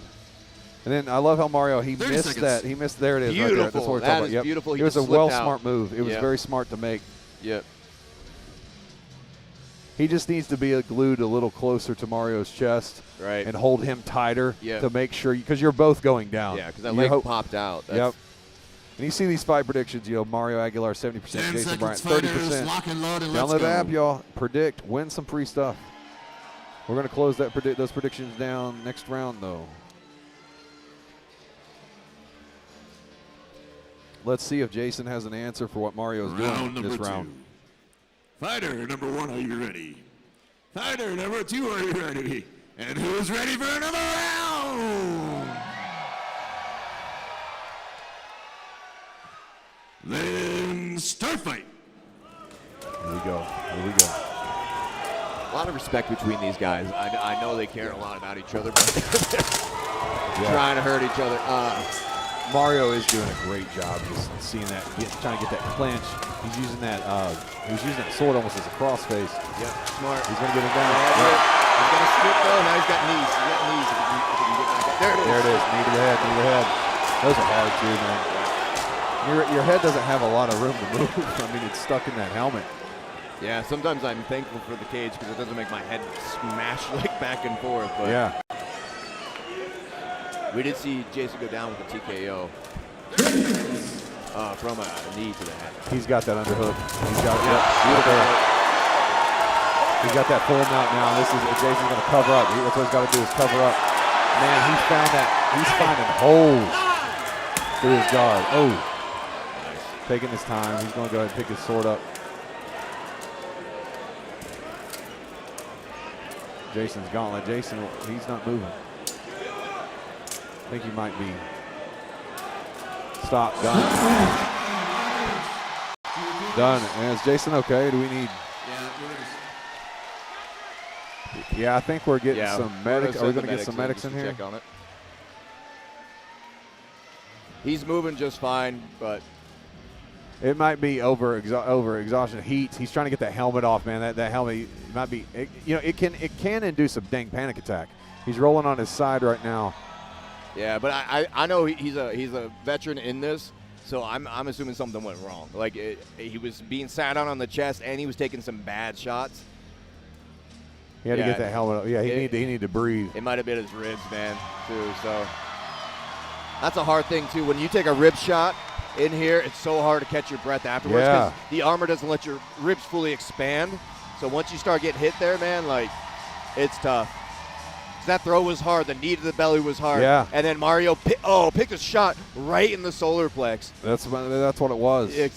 Yeah, because he was gasping for breath. All right, let's make a call here. Fighters to the center of the ring. This fight has been called to a stop by a referee.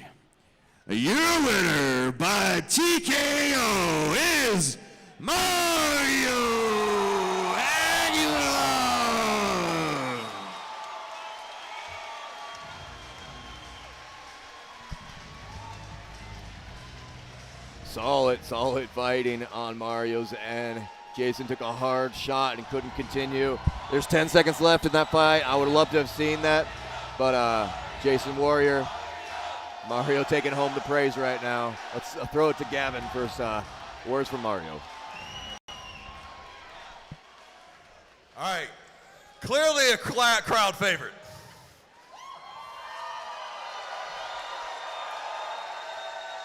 Minneapolis, what do you think? Best fight of the night so far? So Mario, man, you got the crowd's approval. I've talked about you a lot on the show. I've talked about you with the VIPs, talking about how you are one of the few guys. This is armored MMA, but it is totally different in its own way. And you're one of the only people that I've seen who can bring the MMA to this sport and make it effective. It's been working well for you, brother, but we've seen a change in your game. You started blending the armored MMA side and the MMA side. You look calm, you look crisp, you look collected. Talk to me about what went through your mind, like when you made that change in your game. Well, it wasn't went through my mind, it was what went through my chest, a steel buckler. If anybody you guys seen the Manny fight, and it taught me that there's a lot more dynamics to this, and there's levels, man. You gotta level up, so. Well, you're definitely leveling up, man. You're getting better every single time. You fought some really tough opponents, man. When you first came on the scene, you won a ton, you lost a couple, you won, you lost. Now you're back on this win streak, man. Talk to me. What do you want out of this? I know you love to fight. Is there anybody you're looking at? Is there anything you want to do specifically? Oh, there's two people I'm looking at. And that's Antonio Pinedo. We got to run that back, dude. That was way too close to last time. And Manny, I'm on a warpath. I'm working my way to you, brother. For those of you who don't know, man, Antonio Pinedo and Manny are fighting for the championship June 27th, five 2-minute rounds. So those are some good guys to call out.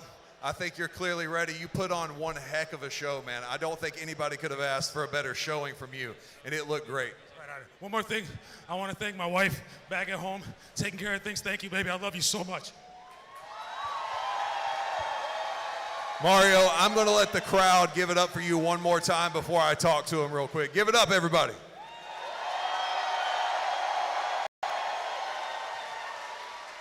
All right. Minneapolis, I got to test some things with you real quick, all right? We're getting ready to go to the pro fights. So I need to see how good of a crowd you are, and I think it's pretty good. I've got confidence. How good of a crowd are you?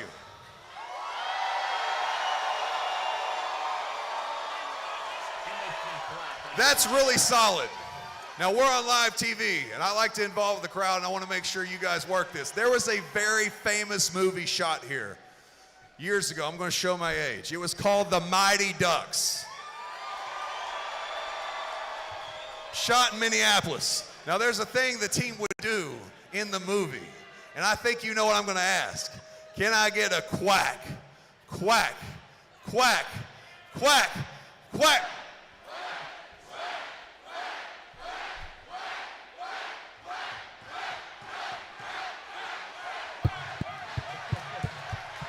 Man, you guys did not let down. We're going to go to an intermission. You guys got 20 minutes. Go get you some drinks, get you some merch. We appreciate you all. We'll see you for the fights. All right, first half is done. Off we go to break.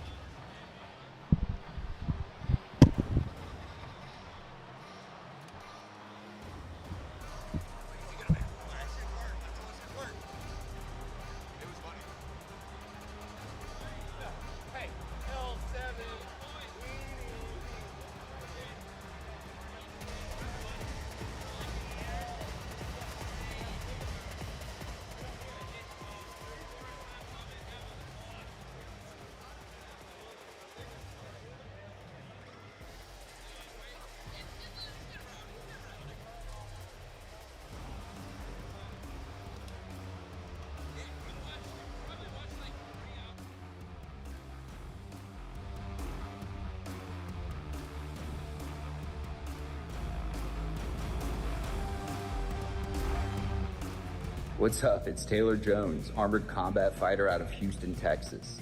I just want to give a huge thank you to Armored MMA and CPI for getting my neck, back, shoulder, and hip fixed up, ready to go.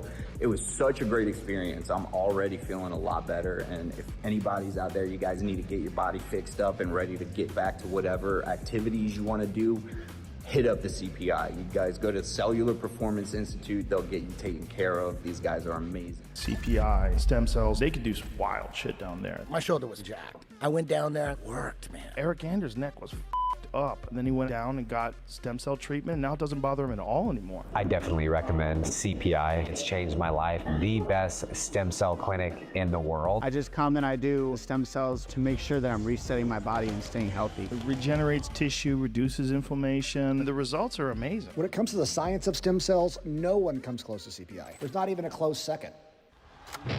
Antonio Caneto from Mexico City, Mexico, versus Emmanuel York from Washington State, USA. The man who swore he'd never lose again, versus the Mongol from the Northwest. Find it out for the Armored MMA Super Welterweight Championship, June 27th in Portland, Oregon.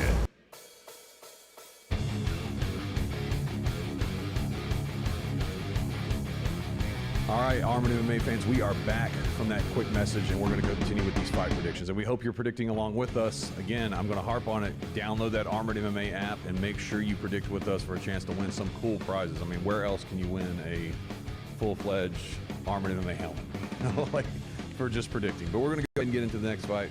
Mickey, we have Mario Aguilar versus Jason Bryant. Now, I'll speak on Mario. Mario's fantastic.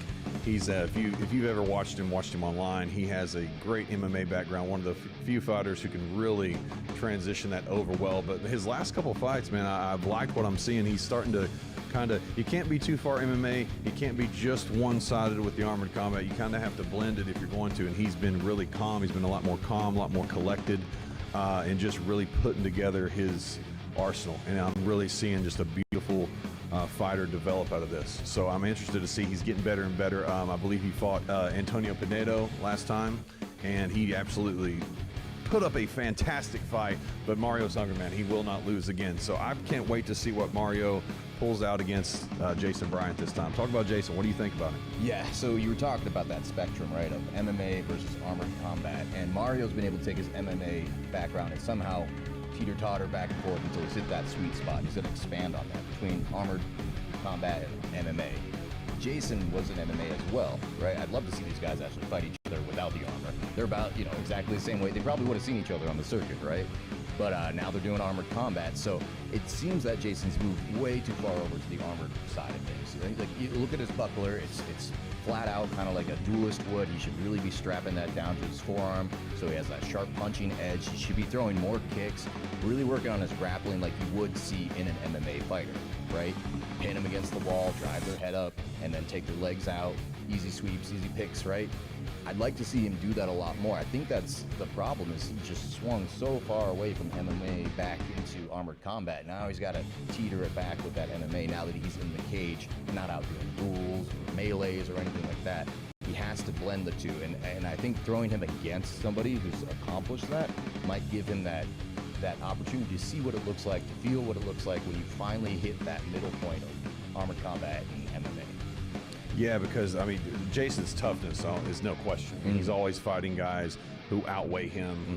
He always comes up, puts on a show, does a really good job giving the fight to the opponent. But I would love to see that, man. If he can come back to his roots and pull those into the match, we might have us a battle. So we'll move on to the next one, brother. We have Jed Zabel versus Logan Ballinger. Big boys. I'll talk about Jed, man. Jed is big, beautiful hair, and I was going to say big and hairy, but beautiful hair. He's just a big guy. He's a powerlifter. He does some powerlifting, I believe. He is strong as a mule, and what's so surprising with Jed is how fast he can move. He's a veteran of the sport, been around. He's fought on our show quite a few times. Man, his sword play's good. His grappling's good. He knows when to press. He knows when to back off. He's a machine, and he's a big boy. I mean, we're going to have, over dang near 600, 700 pounds of armor in that cage while they're fighting. Yeah, I mean, it's, again, two big guys, and we just saw Jed take on Eric Duncan, who will be on the card later tonight, and brought it to Eric, right? And Eric's a huge dude, so Jed's strength is Jed's strength is unmatched, right? But you got Logan Ballinger, who's a character no matter what, right? He likes to go out there and fight with a style, and I think that if he just sticks to that style, it's going to be so unorthodox and so weird. If he can just up his athleticism, his aggression, and be able to figure out how his style competes in this sport, we'll have a really unique fighter out of Logan. He just needs to figure out his training routine and bring that to the cage, and we'll see a really good rise of Logan Ballinger. He'll take axe fights, longsword fights, he'll take sword and shield fights. He just likes to fight, and I'd like to see his training reflect that. Well, it sounds like we're going to have a really exciting matchup between those two, and I can't wait for that one. I want to put a star on the list, to get prepared. So we'll move into the next one. We have some more big boys, even bigger boys, between Pete Moe and Eric Duncan. Both these guys are massive. I've trained with Pete Moe, seen Pete Moe. Eric Duncan is the mountain, as you know, and I'll take it off. Start off with Pete. Now, Pete's coming off some injuries, though. Like, he went to Worlds with us last year, really messed up his wrist, his back's been messed up, and he's been working through all of that. And finally, he feels like he's ready to go, ready to jump back in, and it's his hometown. He's like, I don't really even care if I'm 100%. I'm coming back because it's Minnesota, man. I got to be there. I got to represent. So he's coming in our Titan weight class, over 300 pounds, right? Got to make a whole new division for these guys. And he is a beast. He's really hard hitter. He can move really fast. Gas tank might be a problem because he's not just chasing down, little guys like me during melees. He's going to be hitting, like you said, the mountain at, 6'7", 300 plus pounds. So you talk about Eric, man. You just saw him win his last fight, right? Yeah. Man, he got the revenge against Ray Paez. He had been really craving that fight because he lost by a very, I think it was a disarm, I believe was was the difference between that fight, and that was just riding on him forever. And he told me he's very lucky he gets to do this full time. He and his wife, he has a great family, fantastic. They're all giants. She's, I believe, 6'2". His son's 6'7" again, and he's a big guy. I do want to see some stuff out of him, though.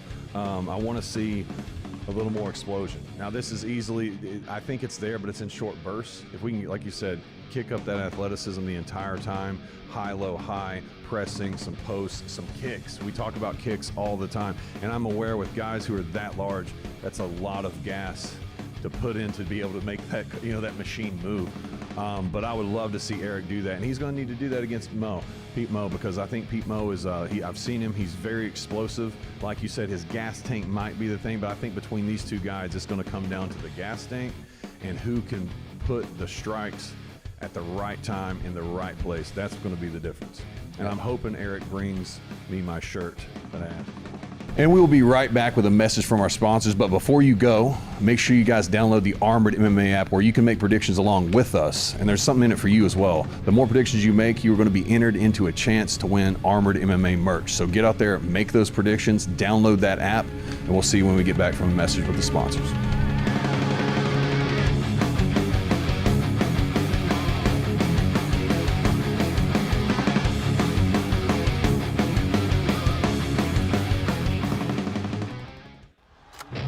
Antonio Caneto from Mexico City, Mexico versus Emmanuel York from Washington State, USA.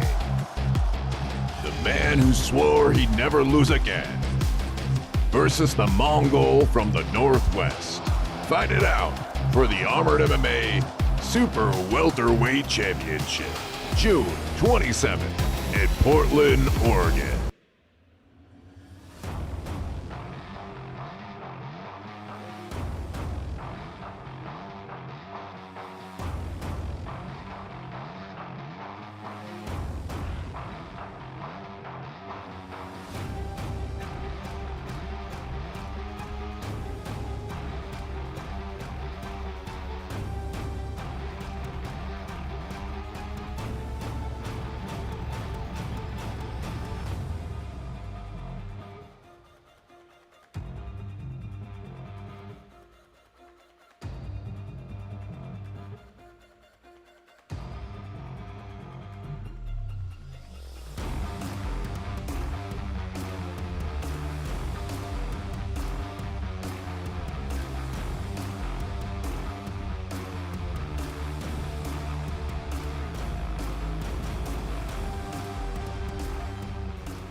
What's up? It's Taylor Jones, armored combat fighter out of Houston, Texas.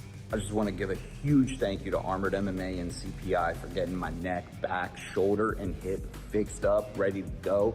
It was such a great experience. I'm already feeling a lot better, and if anybody's out there, you guys need to get your body fixed up and ready to get back to whatever activities you want to do, hit up the CPI. You guys go to Cellular Performance Institute, they'll get you taken care of. These guys are amazing. CPI, stem cells, they could do some wild shit down there. My shoulder was jacked. I went down there, worked, man. Eric Anders' neck was up, and then he went down and got stem cell treatment. Now it doesn't bother him at all anymore. I definitely recommend CPI. It's changed my life. The best stem cell clinic in the world. I just come and I do stem cells to make sure that I'm resetting my body and staying healthy. It regenerates tissue, reduces inflammation. The results are amazing. When it comes to the science of stem cells, no one comes close to CPI. There's not even a close second. Antonio Caneto from Mexico City, Mexico versus Emmanuel York from Washington State, USA.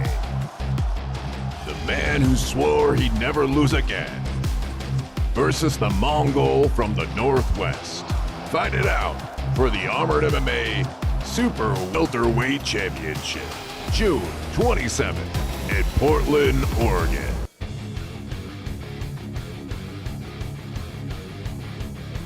All right, and we're moving into our first femme fight of the night against Georgina Rodriguez and Elise Ellington. So Georgina obviously comes from Mexico. Elise comes from Texas, and she fought Kelsey Lita, came off a full win against her, lost one against Ashlyn Fowl, and she's looking to obviously get back on that win train and keep that trajectory going, to the end of this season. She's a very talented fighter. I think with Ashlyn Fowl, the grappling, I think the surprise. Ashlyn Fowl found something that worked and kept doing it over and over and over again. So that's the one thing I'm hoping Elise has really worked in camp, is just defending those takedowns, defending those judo sweeps. And then once you're on the ground, minimizing that damage that comes.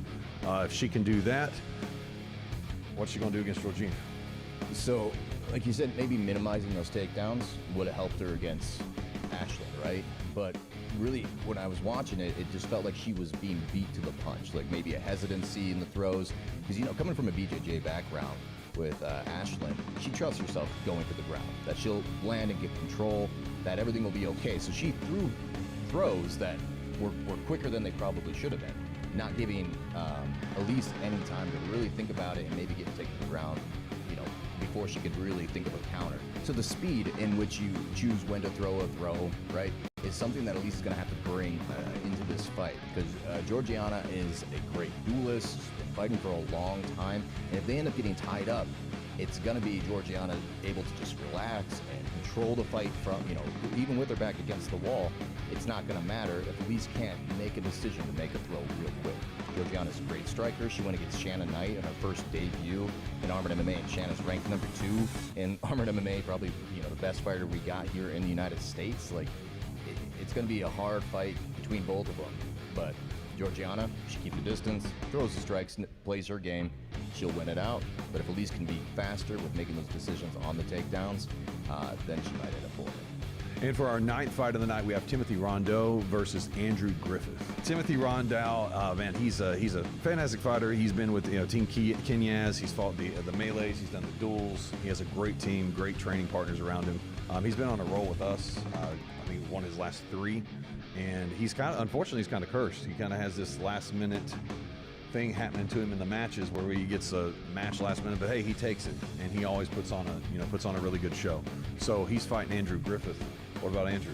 Now, Andrew, we've been trying to get these two guys to fight for a while. That's part of Tim's curse, is that Andrew got hurt after he fought Tim's training partner and teammate, Dakota Miller, out of Indiana, right? They both fight on Kenyaz, and the last time that Griffith fought Dakota walloped him. Like, it was just different for Griffith. He's used to dueling, he's used to grappling, but the difference of how aggressive Dakota is, he ended up hurting Andrew Griffith's ribs. I believe it was a little crack.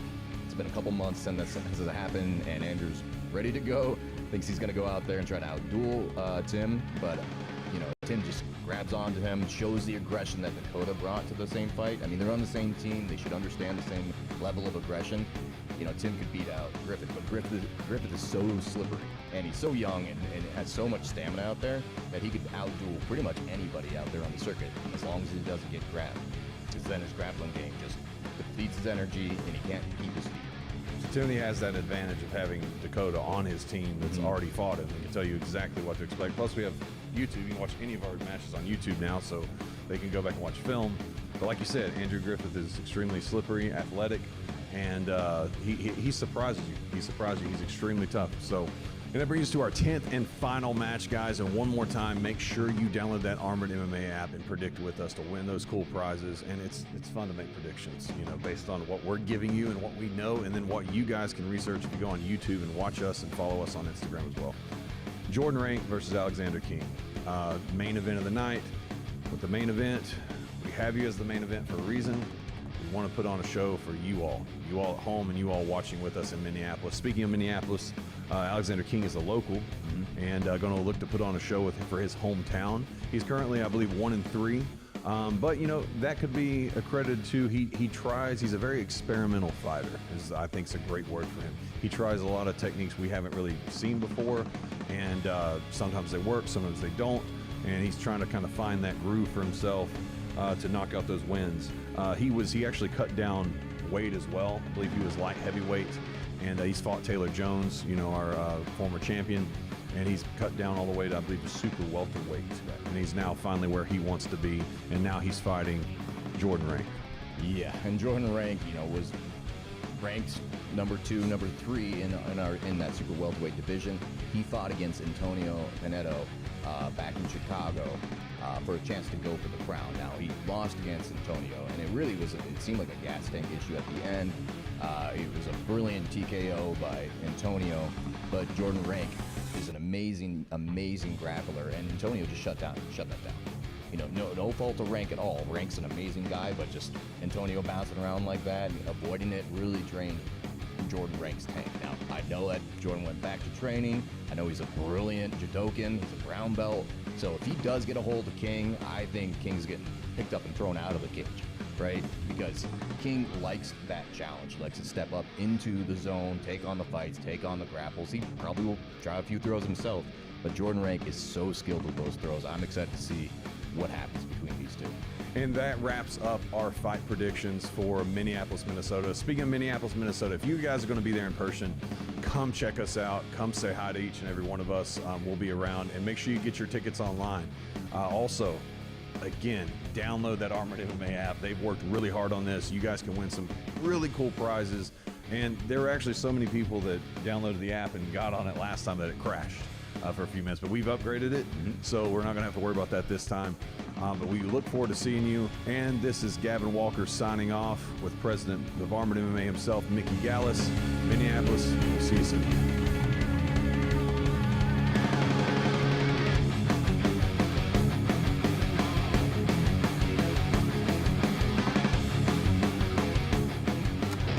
Antonio Caneto from Mexico City, Mexico versus Emmanuel York from Washington State, USA.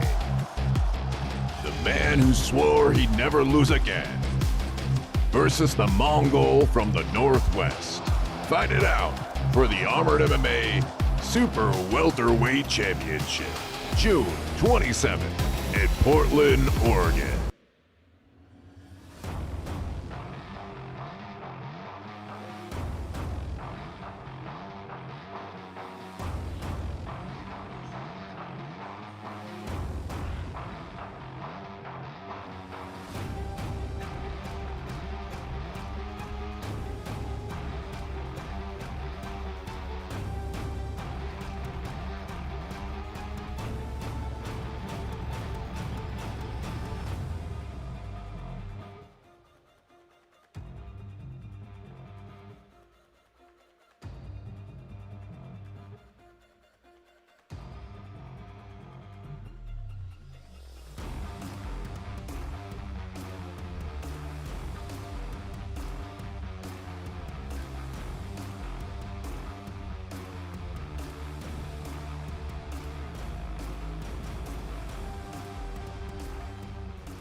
What's up? It's Taylor Jones, armored combat fighter out of Houston, Texas. I just want to give a huge thank you to Armored MMA and CPI for getting my neck, back, shoulder, and hip fixed up, ready to go. It was such a great experience. I'm already feeling a lot better, and if anybody's out there, you guys need to get your body fixed up and ready to get back to whatever activities you want to do, hit up the CPI. You guys go to Cellular Performance Institute. They'll get you taken care of. These guys are amazing. CPI, stem cells, they could do some wild shit down there. My shoulder was jacked. I went down there, it worked, man. Eric Anders' neck was up, and then he went down and got stem cell treatment. Now it doesn't bother him at all anymore. I definitely recommend CPI. It's changed my life. The best stem cell clinic in the world. I just come and I do stem cells to make sure that I'm resetting my body and staying healthy. It regenerates tissue, reduces inflammation. The results are amazing. When it comes to the science of stem cells, no one comes close to CPI. There's not even a close second. Antonio Caneto from Mexico City, Mexico versus Emmanuel York from Washington State, USA. The man who swore he'd never lose again versus the Mongol from the Northwest. Fight it out for the Armored MMA Super Welterweight Championship, June 27th in Portland, Oregon.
Man, it's starting off this pro card is Jed Zabel versus Logan Ballinger.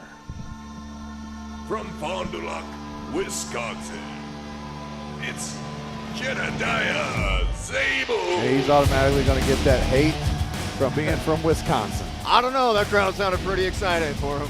I don't know who's going to pick, though. We're in Minnesota, and he's from Wisconsin. He's fighting somebody from Iowa. So, well, it's going to be, man, Jed Zabel, though, big guy, moves very explosive. He has a powerlifting background, strong as an ox, and or mule. I kind of bounce between saying those two. But, man, and he's got a good, another big guy he's fighting, and Logan Ballinger. that's right. And the experience that Jed has, though, doing melees, like ever since I've known him, he's done melees, he's done dueling, he's done all that stuff with a good team kind of around him. That's really going to help out, with Logan, who has a lot of experience, but hasn't had the team, around him as of late. Fighter number 2, from Des Moines, Iowa, it's Logan Ballinger. Here he comes. What a character, man. His armor's so cool looking. I don't think I can wear that frill, but it is cool looking. Yeah, it is cool looking. Love how he's lightly tipping the fan with his sword. Careful. Yeah, and we're back, man. Back in Minnesota here, kicking off the second half. This is our pro fight portion of the evening, man. Rounds are longer, ground game's longer. Yeah, the crowd's going to see. I always tell them, man, there's a difference between those pro fights versus the exhibitions. And, not too much age difference. Height is an inch difference. Jed's got about, 25 pounds on his opponent there and some experience. We'll see if those play a factor tonight. And I know both these boys hit hard, so hopefully the swords can hold up. Hopefully the shields can hold up, man. So let's do this thing. Fighters to the center of the ring. Welcome to our pro fight portion of the evening. To introduce the fighters, wearing the blue and yellow brigandine. From Wisconsin, it's Jedediah Zabel.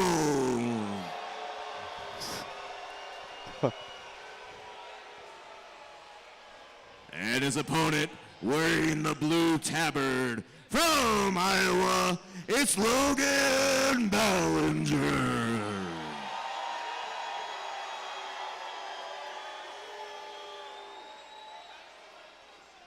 The fighters have agreed to 3 2-minute rounds. If they're taken to the ground, they'll be stood up after 15 seconds. No illegal strikes, defend yourselves at all times, and obey the referee at all times. Fighters, do you agree to these terms? Then touch tips and back to your corners.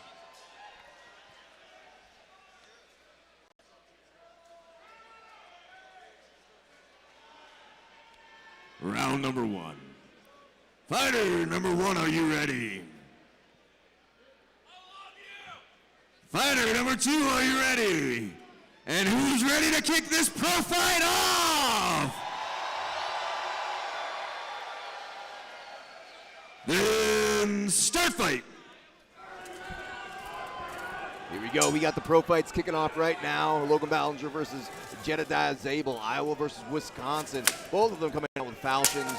Looking to land some heavy strikes tonight. Yeah, and you'll see that they kind of pace themselves. They know they got 2 long minutes. Yeah, that is always. Oh, a disarm off the bat. That is points.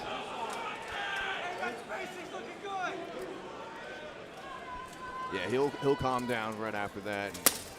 He's doing a good job just sniping a bit, landing some good shots. Yeah, he's trying to find that low shot with that falchion. And I 100% do not blame them for taking a second. Yeah, because here's where it's going to start burning it down. 2 big dudes grappling it out. Hitting that solar plexus, he's going to try to get that knee, but I wouldn't let him off that wall. I know. Circle back around. Logan should have flipped over to the other side of Jed when he had that opening, right? Yeah. Logan's family's here watching him too, and that can, sometimes give you that extra edge knowing they're watching. Oh, nice buckle shot, followed through perfectly. They're filling each other out this round, man. They're just taking their time, trying to get in a feel for it. And the crowd, you know, when those at home, if you hadn't fought 2 minutes in armor, it's a long time. Yeah, and these guys are big, and they're wearing a lot of armor out there. It looks like they both have their melee kits on, which means heavier armor. And Jed finding a couple points there. Crowd loves that dirty boxing, that headbutt. Logan felt Jed going for that throw and sat down like he should. Good, 18 more seconds, man. Shouldn't disengage. Should be circling around and making sure his back is against that wall. Keep that pressure. And, you know, the falchion is a little heavier than the sword. I mean, it brings more of a punch, but it is heavier. So they're swinging more weight. There's that headbutt. The crowd loves seeing that.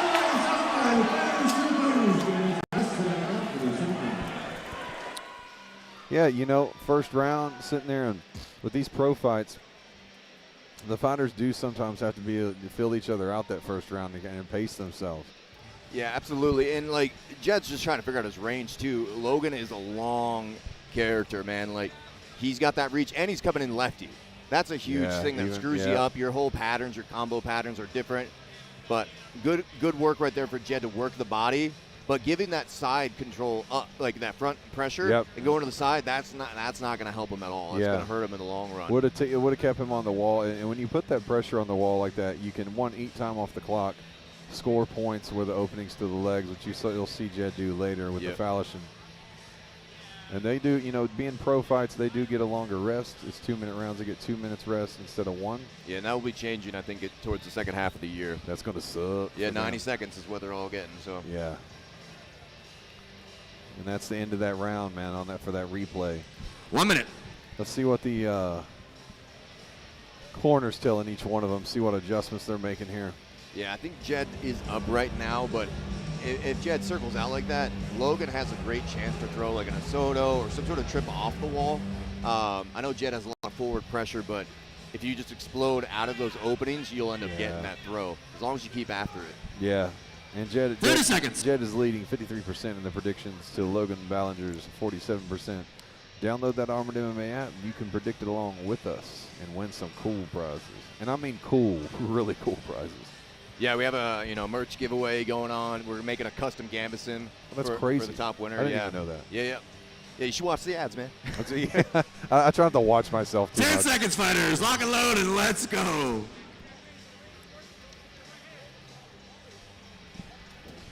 All right. Round 2. Fighter number 1, are you ready? Fighter number 2, are you ready? And who's ready for this next round? Then start fight. All right, tips touch. I still appreciate the relaxed approach right now. Yes. But the problem with Jed, when he does close in, he brings his forefoot with that sword shield punch. He's got to kind of like scuttle forward and be able to throw his hip into that. Yeah, and he's leading with that sword too with the punch, and he gets overextended with his arms. Yeah, you won't be able to keep your opponent in front of you if you throw that foot with your sword punch. You know. Yeah, and with these heavier guys, they do have to be, coherent. There's that pressure. I'm gonna stop what I'm saying. Time on this. Nice little shovel hooks, pummels. But good job from Logan trying to get those legs out to get that takedown. There's a disarm. Yeah, they'll call the disarm. They're likely going to put him right back in that position. You got to make 3 points of contact if you do lose the weapon. Right, crowd doesn't like that. But Ricky probably would put them back into the same position because it was an advantageous position for Jed. Yeah, you can hear the crowd from behind us going, "Oh, all right, we're learning." That is a hard part. It is like MMA, but there's a lot of different rules that are flying here. Good head control. Yeah, he's going to try to just rain that weight down. Yeah, there it is. Good. But Logan's doing a good job trying to get to his feet and stand up. But he's got to stand on up. But Jed is just getting points. Back up. He's going to call it there on that. Smart move on Logan to ditch the weapon on the ground. That guarantees the fight. Yeah. The ground game will actually stop. Because if he would have stood up with the weapon and then got knocked back down, then it resets that time clock on the ground game. He's telling him something. I don't know what's going on in there with Logan. There's something going on. Yeah, they're checking his visor right now. All right, cool. You got it, Logan, come on! Crowd said, "'Tis but a scratch." The pressure's working with Jed, but again, he's coming out to the side like you see in a melee guy. He's got to use that one. Oh. He's always got it. If Logan could drive that left arm up, I think his sword's caught, so he can't. Right. But if he can really steer and wheel that left arm, he could have had a decent throw there. He's trying to drive that sword into his armpit. Yeah, at this point, Logan's got a wizard. He's got to lift that sword up. Yep.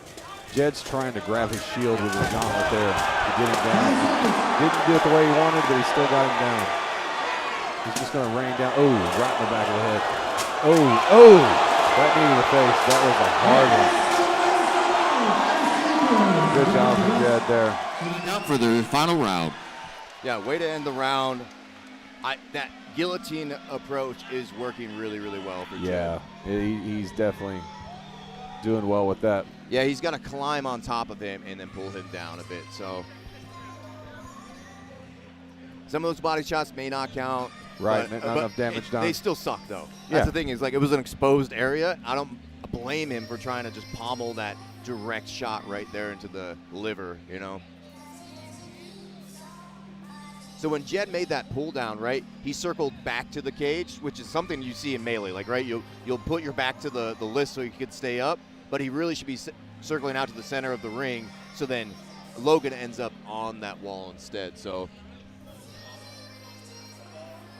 yeah, you're gonna see him good. He just puts that pressure on the head, that weight. Yeah, puts really good pressure, and just overall, that's a lot of weight. And you see him right now trying to grab that shield, and he's trying to use his gauntlet to get a hold of that, which he can do to really torque him and turn him around. And it didn't work how he wanted, but he still got that takedown. 1 minute. Yeah, and again, if you're in that position, don't wrap your arm around the guy's back, right? You want to shoot up under that armpit with an underhook, deep underhook, and then use the leverage of your hand on the side of their head and press and get them to let go of your head, right? If you got a headlock kind of on me and you're trying to pull that pressure on me, slide that underhook up, apply that pressure to the side of the head, and bend them in half, right? And they'll let go. Yep. That was some brutal shot at the end of that replay, man. 30 seconds, Just a solid punch right at the end of the last second. Yeah. Logan, if I'm Logan's corner, I'm telling him, hey, man, you got to go. This round, you got to go. Yeah. So I would honestly bait Jed to the wall, but knowing that I would try to turn it around. Like, if he's going to keep me on that wall like that, I'm going to want to, like, get the hell out of the way, you know, as soon as I can. So 10 seconds, fighters. Lock and load, and let's go.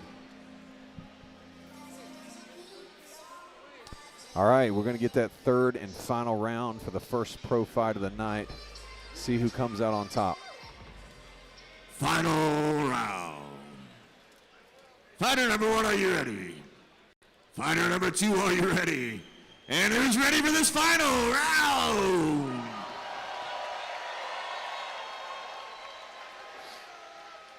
Then start fight. Here we go.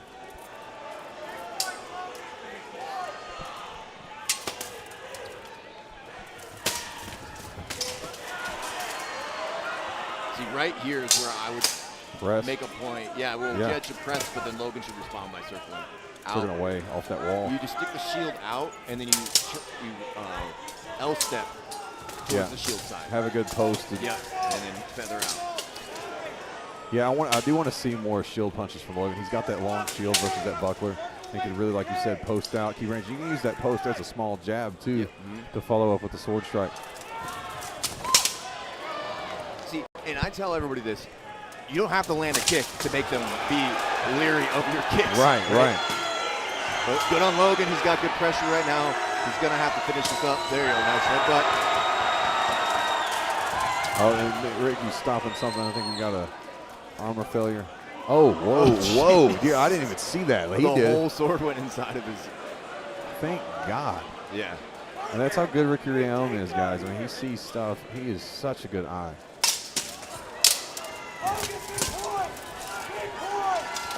You see Logan try to get that takedown. And, oh, man, it was a good setup. It was a great setup.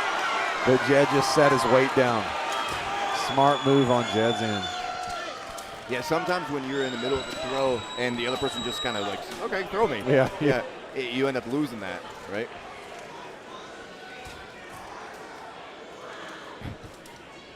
The exhaustion is kicking in. That is so much armor. I know that they are wearing at least 80 pounds. At least, yeah. And if you put it on, it's horrible. Yeah. And, you know, they're 230, 250 out of armor, and then you put probably 100 pounds, and there's, 350 pounds in there. Yeah.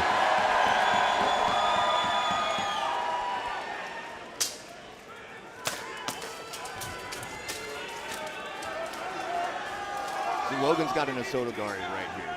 Yeah, if he steps that leg across, yep. 30 seconds. If I'm Jed, honestly, he can keep the pressure, throw those short shots. Just don't let Logan get the takedown and take it home.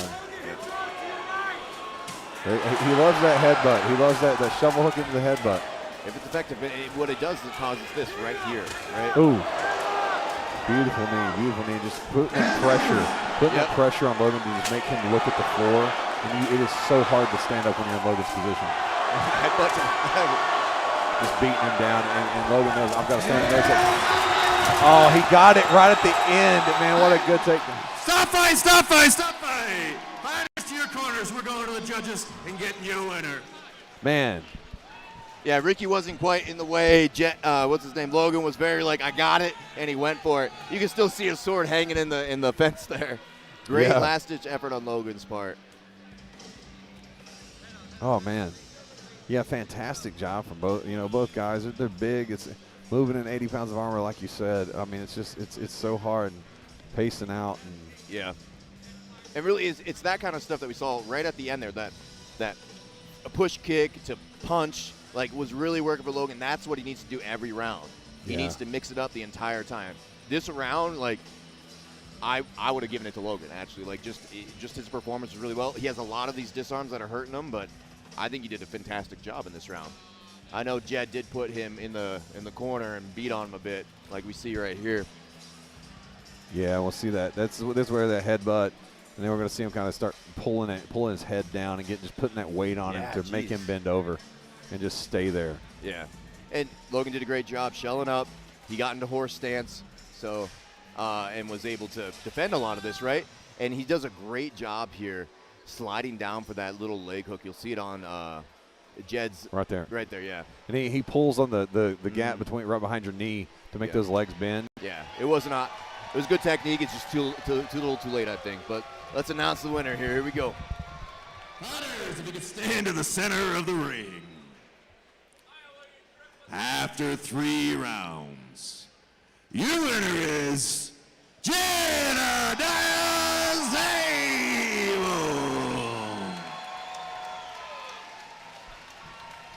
Solid performance by Jed. Did a really good job of getting Logan to duck his chin a little bit so he can get into that guillotine. That was working real well for him. But let's go down to Gavin and get a little word from the winner. All right, everybody. Jed Zabel, ladies and gentlemen.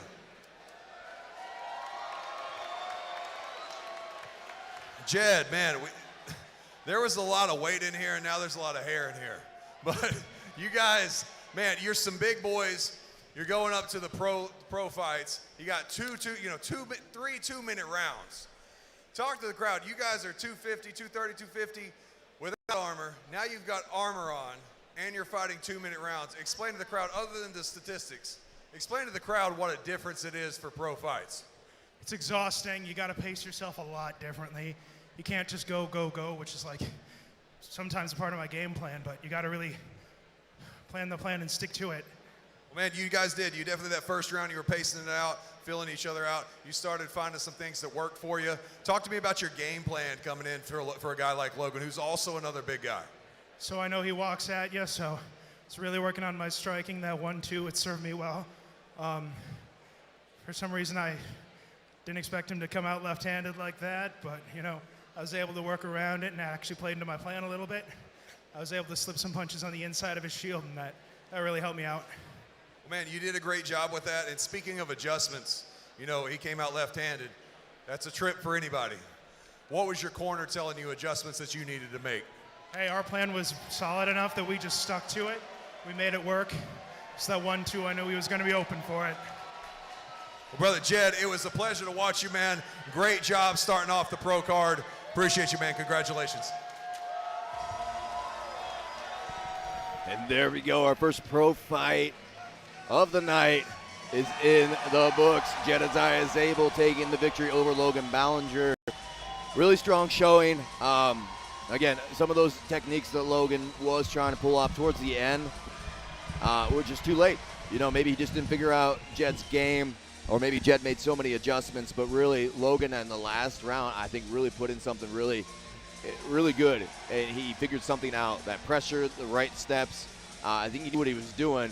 It just took too many rounds to get there, right? Yeah, that happens sometimes, you know, fighting. Like, you almost wish it could go a couple more rounds because they start to find the groove. Yeah. And then it's like, well, if this was 5 rounds, who would last and who would come out on top? You know, it could be a game changer. That's true. And, I mean, we're going to some tapes here about the next fight. Texas, and I train out of North Dallas. My name's Eric Duncan. I've been training for going on 3 years now, and I'm out of Lexington, Kentucky. My opponent is Eric Duncan. I've known him for years. Big man like me. He's got a couple inches on me. We fought multiple times in melees. It's the first time fighting an actual 1-versus-1. I'm fighting Pete Mo. He's probably the #1 Titan weight in the world out of Kenya's USA, the top team in the United States of America.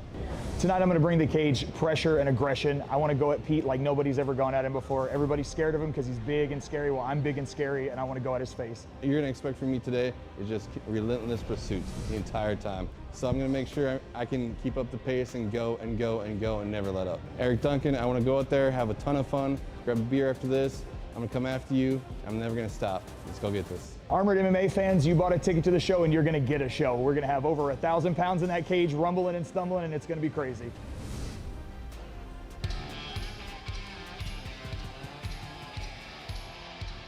Match number 6. Fighter number 1. From Benson, Minnesota.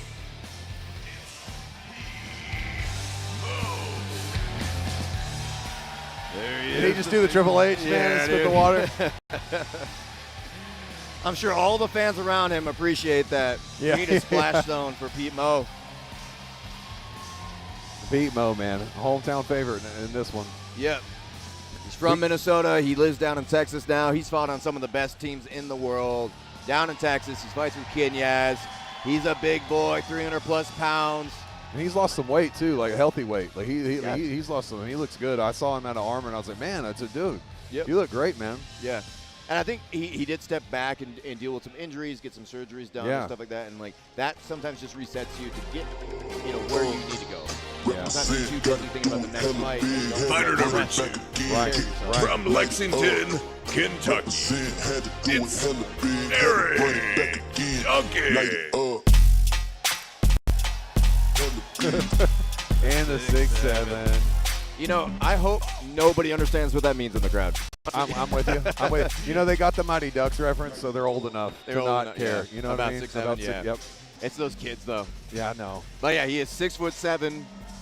Small guy. Yeah, small guy. His family's huge, too. And he's coming off a great win against Ray Paez. He wanted that rematch. This will be interesting because Pete is more game to really hit you hard, really be in your face the whole time. Last time Eric was against Ray Paez, and they kept a good dueling game going the entire time.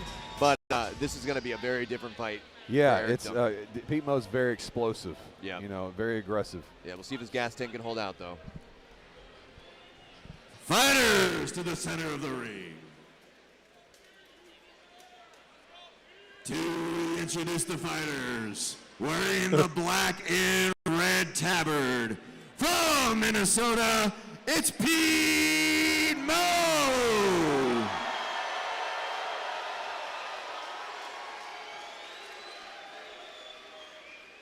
And their opponent, wearing the blue, yellow, and green tabard, from Kentucky, it's Eric Duncan!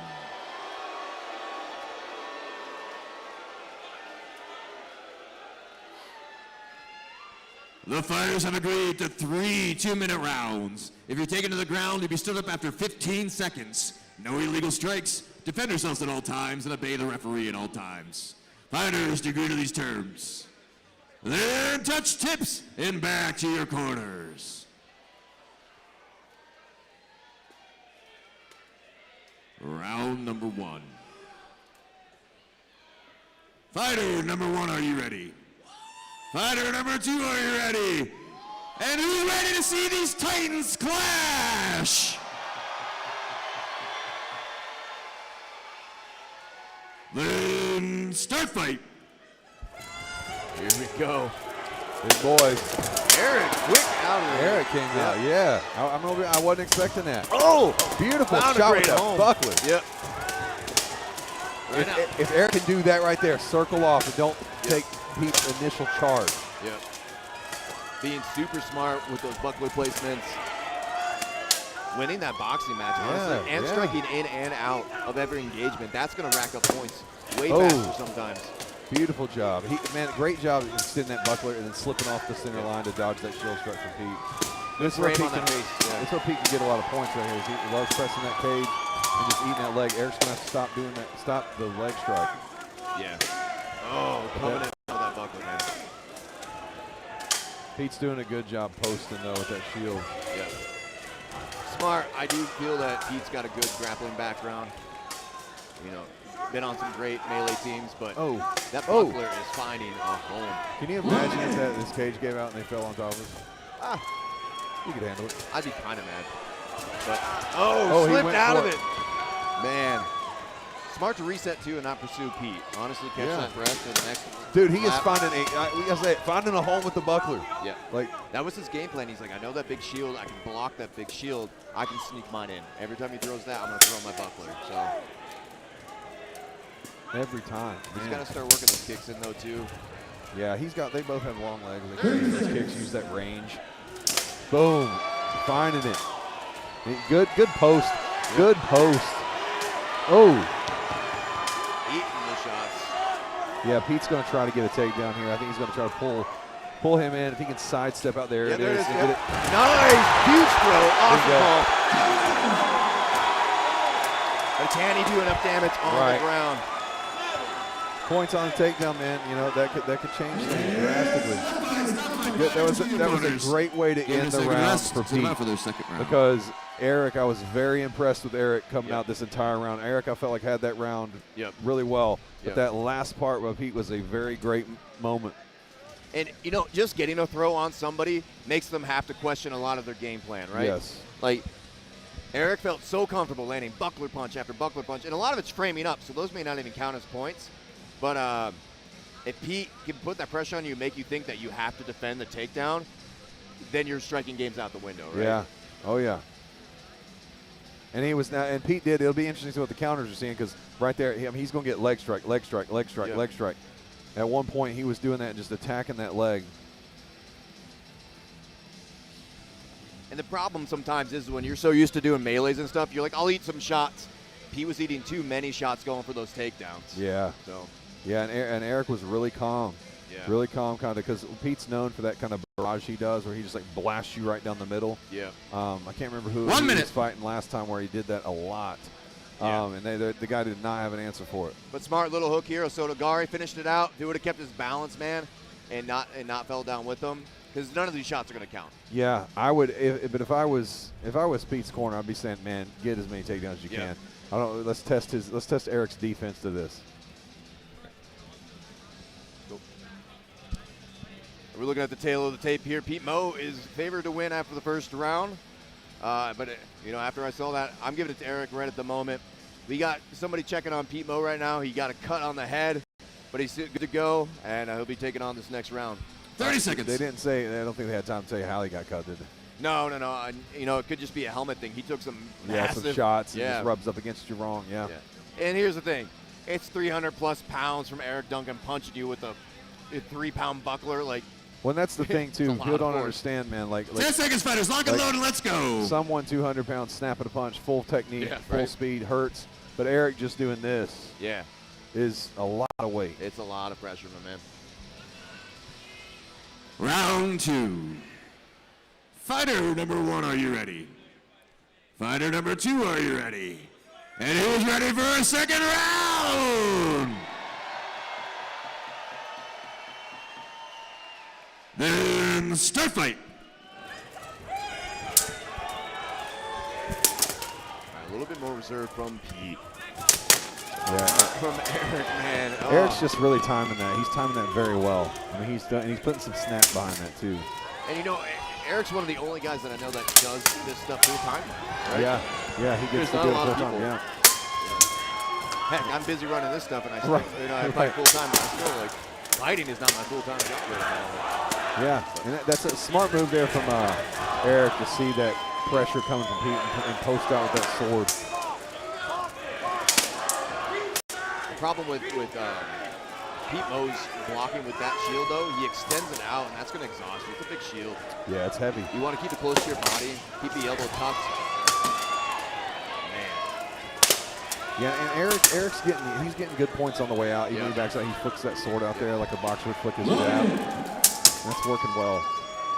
Yeah, and that is part of the game, right? Is that you strike in, you strike out. Right? Ooh. No free shots, no free entries, right? Nice. Yeah, and Pete's going to try to look to capitalize, man. He needs to put that pressure. Watch those knees. I'm impressed with Eric being active, though, right on the wall. Because the thing is, Pete's only framing. He's not actually controlling Eric on that wall. Like, the pressure's great. It sets you up for strikes, but it's just you got to control. Yeah. Yep. You got to control.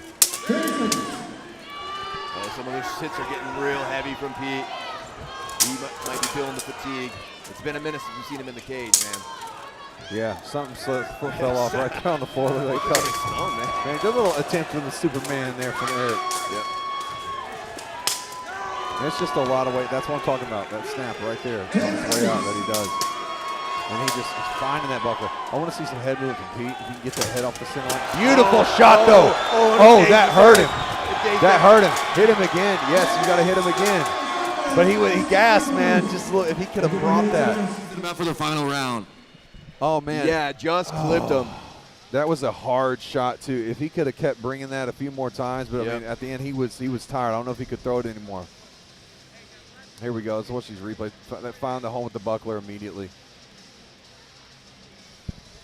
I think I'm going to say is I think this is his best fight I've seen him to date. I think he's really putting a lot of game pieces together and playing a very good game. Well, starting with his sword play, he's blocking with the sword, which leaves his buckler open. He's also striking onside high, offside low, right? Versus Pete, who's like chopping, and that's it until he gets close, then he's switching the leg. Eric, right there, he just blocked the sword with the sword and then went low. Yep. It's like a long sword. He blocks and then he immediately strikes. Again, leaving that buckler available for framing, for punching, for a lot of things that he could be doing. And right here, you don't see Pete applying enough pressure to stop Keep Eric him on the wall. Yeah. And Eric did a good job when he felt his back on the wall. He braced his forearms and set out to create that 1 space minute. to get room for knees. But there's that shot, man. Oh, man. That's that shot right there. That one stunned him bad. Yeah. If he had have clipped that again. Looks like they're sending in the ENT real quick to do a concussion check on Pete Mo, actually. So. Dang. Yep. And that just goes to show how hard those shots are actually coming in, you know, versus what we're seeing. Not that they don't look hard, but I mean, you know, you're not seeing a full. Yeah, but it's still a lot. Something. Yeah. 30 seconds. The referee might call a quick medical timeout. Yeah, it looks like he might have been tapping right there. Yeah, that's it. That's it.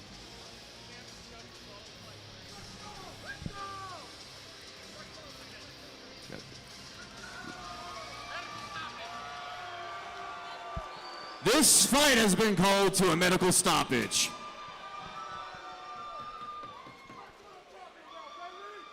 Man, great performance by the Mountain there. Great performance by the Mountain. Check on Pete, make sure Pete's okay and everything.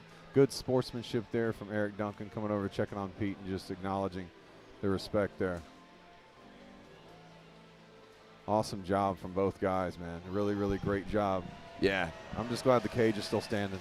Yeah, no, Pete is on his last legs right now. He's going to get his, hang out there for a second, but we'll get him out as soon as we can.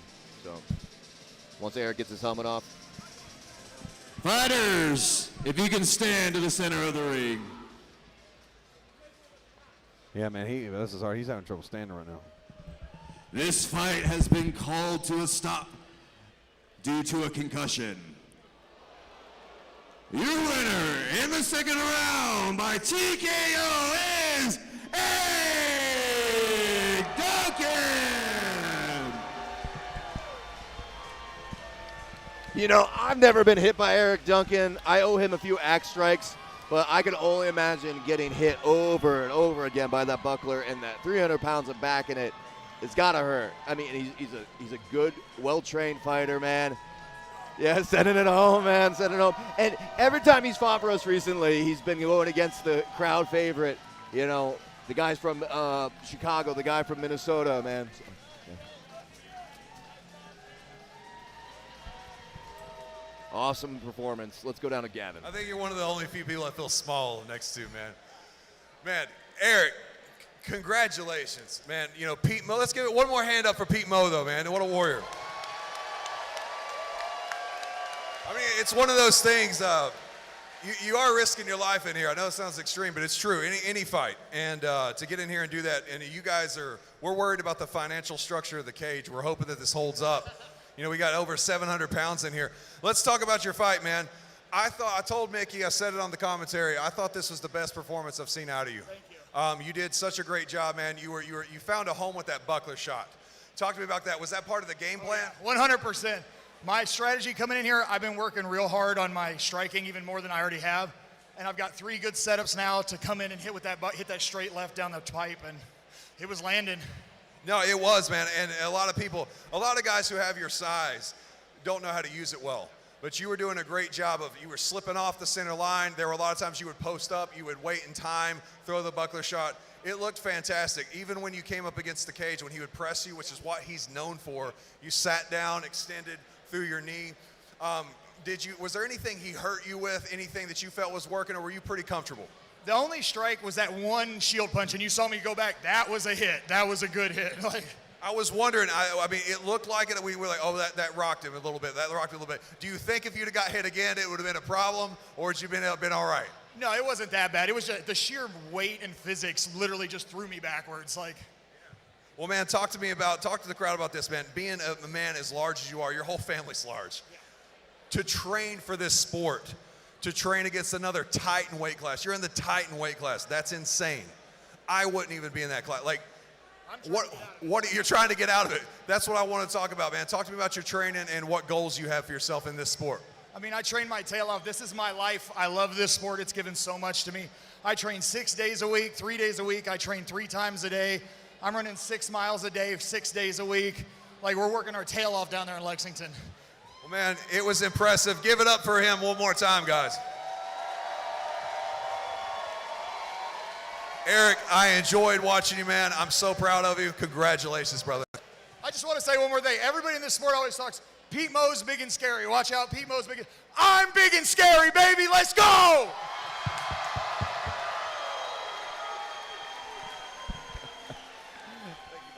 One of the nicest guys in the entire world, Eric Duncan, saying he's big and scary, and he is. Having him charge at you full speed during an armored combat event is quite frightening. I have never been pinned down and punched in the face repeatedly, but I think I'd get a concussion as well. Eric Duncan taking home the victory with a TKO, medical stoppage due to concussion. That's huge. Yeah, we hadn't seen that in a while. Yeah. I mean, not in a lot of shows. Man, and to stop a guy like Pete, it's just a crazy accomplishment. Yeah, and it's in between rounds. We know when people get lit up and drop during the fights, we know it's over, right? But to sit down and have the medics come in and be like, brother. Dude, to be like, hey, it's time to stop. Yeah. That's a different level. And Pete, Pete, it shows how tough you are, but Pete went out on his shield, man. You know, that's what most fighters want. Go out on your shield, give me a chance, but if you're going to call it, we'll listen to you. That's the smartest thing. Yeah, that is our second concussion actually today. We had another one today? Yeah, it was actually Matt Ryer in the last minute. Was he concussed? Yep, he beat the bell. That's why he was dazed when I was interviewing him. Okay, I was wondering, I was like, brother, he's slow. Mexico. It's Gina Rodriguez.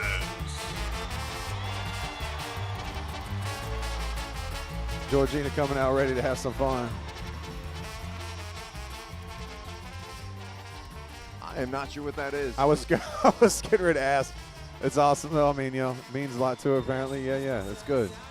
Looks like her color, maybe her colors. Yeah, I know Mexico just won their first game in the World Cup. Yeah. Huge. and we're super happy to have more of our, you know, Canadian and Mexican fighters our coming neighbors. here. Yep. Yep. We get fighters from all around the world, man. And we see some of like the best boxing out of Mexico, man. Yeah, boxing and soccer, man. Yeah. Like, they play, man. They know how to play, know how to fight. And she got that music too. They love it. Yeah. Look. All right, and she's going to have her next opponent coming out. Elise Ellington making her entrance next. Gotcha.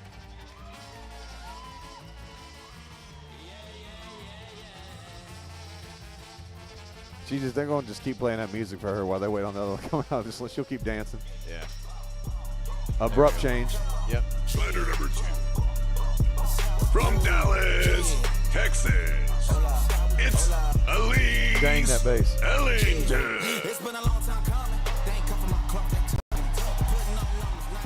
And this is our first female fight of the night. Elise Ellington coming off a loss against a great BJJ artist, Ashlyn Fow up in Maine. Yeah. And this is going to be very different. Georgina, she fought Shannon Knight. Right. Heavy grappler Shannon Knight. And that same style that's going to be coming to the table is going to be what Elise brings. So I'm interested to see, like, one, their striking game, how it's going to play out, because we know Gina is a really amazing striker. So will striking beat out grappling early tonight? Fighters to the center of the ring.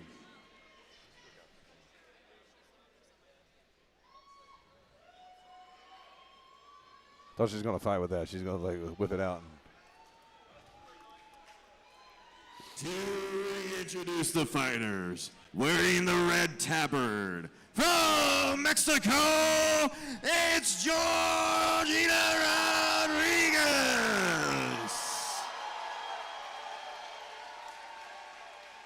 And their opponent, wearing the yellow and teal tabard, from Texas, it's Elise Ellington.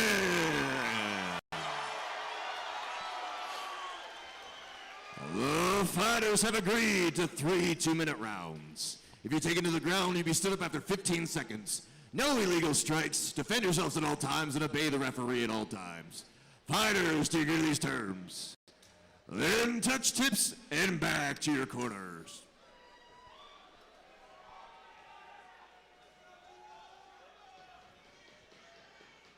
Round number 1.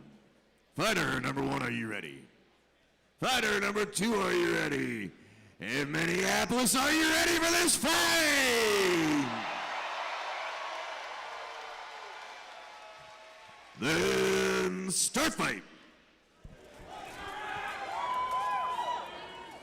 All right, here we go. First fem fight of the night. There's that striking, like you said. Yeah. But you know, Elise going to go trying to neutralize that and get those points to that sword in the lower body. Yeah. And here we go. Elise, nice, beautiful knee. Try to neutralize that strike game and do her grappling, do what she likes to do. And here's the thing. Elise is very active in the clinch. So it may not even give the time for Gina to adjust, right? And that's what cost Elise the fight last time, was getting in the clinch and relaxing too much. Yeah. So an active clinch like that, right off the rip, this entire fight, that'll help a lot. There's a USA chance. Oh, yep, nice little shot there from Georgina. Yeah. Beautiful dueling, good combos, very boxy style like we were talking about. Oh, Mexico's coming back with the chance too. Here we go. Oh, that was like almost right in the throat, almost. Yeah. Good positioning from Georgina there. Yeah, good setup. I like to see her get a little more offline when she throws that. Yeah. To really bring those hits through. But right there, when she feels that pressure come from Elise, sidestep, steer her off of you. Yeah, way to go though for both of them to hold center like that against one another. So. Yeah, it looks like Ricky's looking for an armor failure. There's an armor failure, I think, on her back calf. Or maybe shield. Yeah, so they got 1 minute to fix this armor failure. If they take longer than a minute, they are penalized, but that was a quick. The fighters repaired it. There will be no penalty.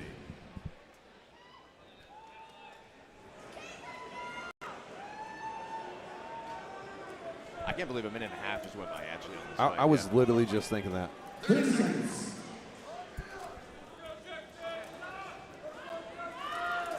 Here we go. pressure. Can't quite get that shield. Oh, there it is. Finally, yeah, grabbing up that arm.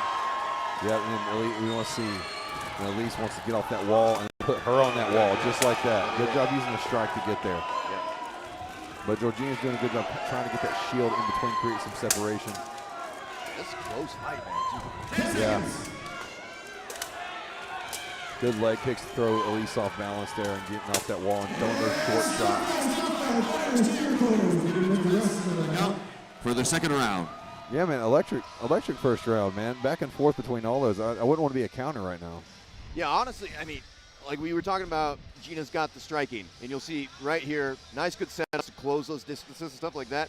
But I think Gina learned a lot from the last time that she fought Shanna Knight, that you have to be confident in the grapple the entire time.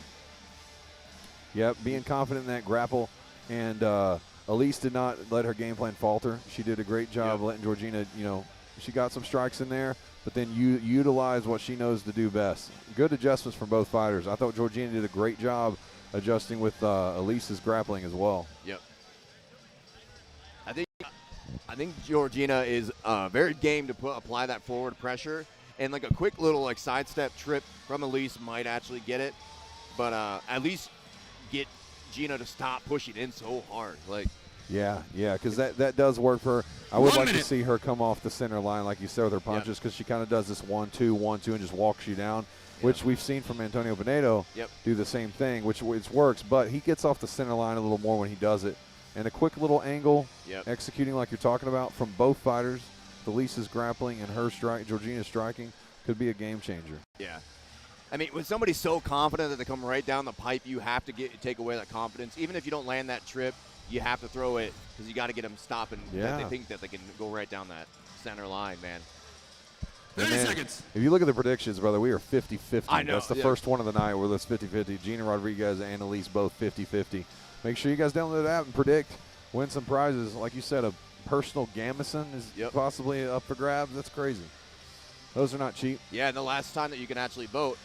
10 seconds. We'll be on the Portland show in about 2 weeks where we have Antonio fighting Manny York for the championship. Yep, at the Viking Pavilion.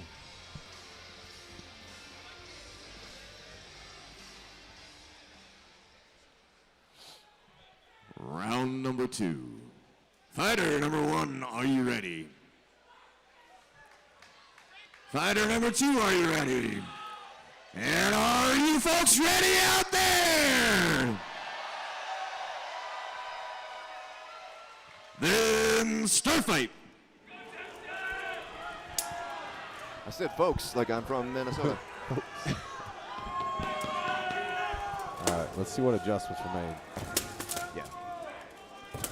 The one thing I'm liking more about Elise's style is her control of the shield, where she's actually blocking. There's a lot more control than Gina reaching out too far. But now they're in a clinch, so. Aggression there from Elise, though. She kind of turned Georgina's game against her a little bit, started using that strike game right against her to get what she wanted on the wall. Yeah. Right now is a great time to do like a little, outside leg pick of some sort, right? Because Gina is trying to fight off that wall real hard, and you got to start picking at those legs a bit. Not just with the sword strikes, Yeah, and Elise, she's doing a good job picking her time when to use that buckler as a post. They create that separation, just enough to hold her against the wall where she wants her. What a great strike. Good home. shield punch, yeah. Going for that clinch, but good job from Georgina. She needs to circle off that wall. Yeah, at least got to clear that sword. There you go. They're both posting out to create that separation, and Georgina's looking for those strikes, do what she wants to do. Gina has that advantage of being a little lower. Elise has got to change levels. That's something that's missing from Elise's game, is getting below Gina a little bit. Yeah, and you see Georgina trying to sit there and scoop that. She was trying to scoop that underhook and kind of control that elbow to steer. But now they're going to they almost got like a half clinch. I think Elise is doing a good job with her cage pressure, though. She's not fully holding her on there the whole time, but she's just eating a lot of time on the clock by keeping her back against that cage. And she's finding holes with those sword strikes. This actually has been a really grueling pace this entire time. Yeah, they've been staying extremely consistent. To be involved in the clinch like this, that's what I was talking about. She's trying to grab that elbow. She's got the right idea. That's not a bad Fighters, choice. corners are going to admit the rest, send them back out for their final round. Not a bad choice at all. No, smart move there at the end, Gina, to throw the hip toss in there. I think that caught Elise off guard. What I'd like to see is Elise is spending so much time driving Gina into the wall, and Gina's fighting back. Yeah. What I'd like to see her do is like rock a little bit against that wall and then slam Gina as hard as you can against the wall. Let her bounce off and throw a little like a sasai. Yeah, throw. Get that throw. Yeah, because right now Gina's fighting so hard to stay off that wall. Let her give you that momentum and just do a little sweep. Straight up judo. Use their weight against them. It is so much pressure. Like, I don't know how they're still standing. Like, the amount of fighting for position that's going on in this round is incredible. It's extremely active on the clinch too. The regrips, the adjustments they're making. Yep. And they're both using their their shield arms to post and separate and create that space. And one thing I've seen here that's different than what I've seen all night is actually the amount of entanglement. Like, look right here. Gina's doing a great job of locking the arm. Rather than going for the head rip, locking that arm at the elbow to take away that weapon, right? Yep. Take away that overhook, take away the underhook. Like, that lockup on that elbow is so important. 1 minute. Yeah, she goes for it at the end. I don't know if we'll get to see it. We should have been. No, I was hoping we were going to, but she was going for that, like you said, that elbow to get that throw, and she almost had it at the end, just a little too early. It is difficult to like toss somebody from the elbow lock. You have to have a really good head control after that. So like I tell people you got to climb them.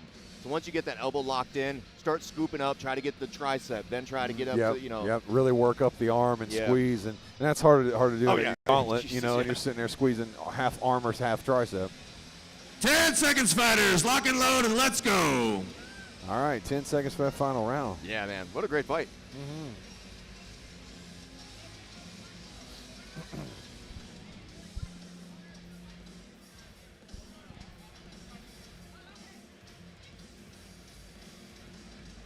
All right. Lock and load. They're going to get their gauntlets on, get their swords, stand up and bang. Final last round. Fighter number 1, are you ready? Fighter number 2, are you ready? And Minneapolis, are you ready for this final round? Then start fight. Realized I was talking into both microphones. My guy. The multitasking. Here we go. Good pressure right there. Can she keep Gina on that pressure? Or, like you said, let her use the momentum to get the throw. Right. At least she's trying for that over the head. She's got to shoot for it. There it is. She actually has the underhook. She's blocking the elbow. She's got to go a little bit deeper. And then now step across right now. Right now. Yep, she's going to step deep. Oh, but Gina leaned. She's trying to use that steering wheel. Gina's trying to fight that left hand, that right hand of Elise off of her. She's putting a lot of pressure, pulling down the gap in between her elbow, and then using her shoulder to drive Elise into the cage. But again, if this is close on the point card, this is eating up a lot of time. Yeah, right now with all that pressure, Elise should probably switch from that back control, try to snap that head down with the shield hand. And let Gina go forward. You know, that's where Gina wants to go. Yeah, but she's almost got her back. Yeah, she's almost got the back. Yep. Yeah, and is she going to be able to sit there and hook it? I think she's going to try to grab and pull back maybe, or she'll just get these points. Yeah, a little head rip. She's staying I'm losing grinding. track of the time on this fight. Yeah, it's extremely technical, and Gina's sword's caught right up here in the cage. There it is. Is she going to get it? There it is. Oh, both of them. I don't think anybody's going to get the point for the takedown. Yeah. It's going to be who gets Donald's down. Right here, because that was back and forth. That was a seesaw, man. It was back and forth on that takedown. And that's got to be frustrating as a fighter, like when you've got that on top position and you're wanting to just bang points, but they're doing a good enough job to keep you from getting the points that you know you can maximize on. At this point, too, you have no idea how long is left. Right. You're just going to Until they hear you say 10 seconds, and that's if they hear that, even though it's on a microphone. They're tunnel visioned right now.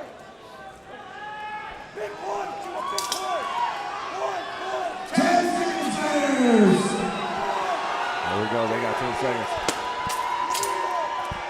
Anybody got anything left right now? Yeah, man? yeah. There's just a lot there was a lot going on. Good little in punch there for Georgina. I think Elise not taking away that one, man. That's a very good fight, and you know the counters. Like I said, they got a hard job. It could come down to points here. I thought there was a lot of good stuff that Georgina did there, but Elise did a great job. I think she really capitalized that last round, especially. Even if this wasn't like a point system that we have, the amount of trading of control the entire time, that'd be hard to do. I'd have to sit there with a timer and be like, all right, Elise is in control right now, right? You know, and then immediately Gina turns it around. I'm spending a lot of energy to do it. I can't believe, like. It's a lot of energy, man. I mean, you just see this. It's just back and forth, and the adjustments, and at the same time, while being under pressure, they're actually being calm too, and they're being calculated. This late in the fight, it's wild to see, and man. All right. That's crazy. And that takedown, there's that takedown right there where they were both just seesawing for that takedown. We weren't sure really who got it. And watching don't again. think any of them got it. Yeah. I watched it again. I think Elise had a little bit of control to flip over Gina onto her back. You have to have some sort of control. They may have given her that takedown. There wasn't a lot of damage done at the end here, but, man, what a crazy fight, man. Yeah, add a way to represent the females, man. They did a great job. Fighters, if you can stand to the center of the ring.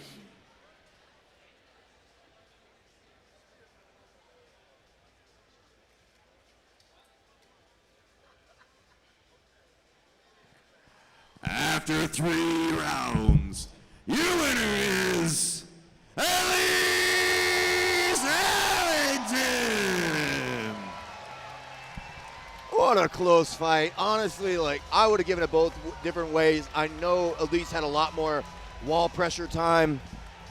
Really well and really good job controlling the fight and controlling the momentum.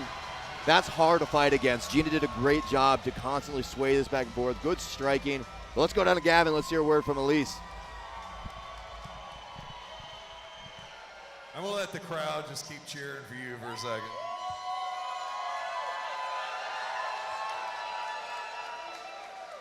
Elise, you're the first female fight of the night.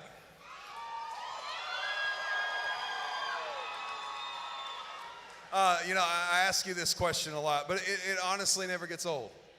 Being the first femme fight of the night, you're the only females on the card tonight. What's that mean to you, you know, and what's that mean for all the ladies out here? You know, whenever you grow up, you're going to a Ren fair, right? And you're the princess. You're always the princess. And the princess is fine. Sometimes I want to be the princess, but sometimes I want to be the knight.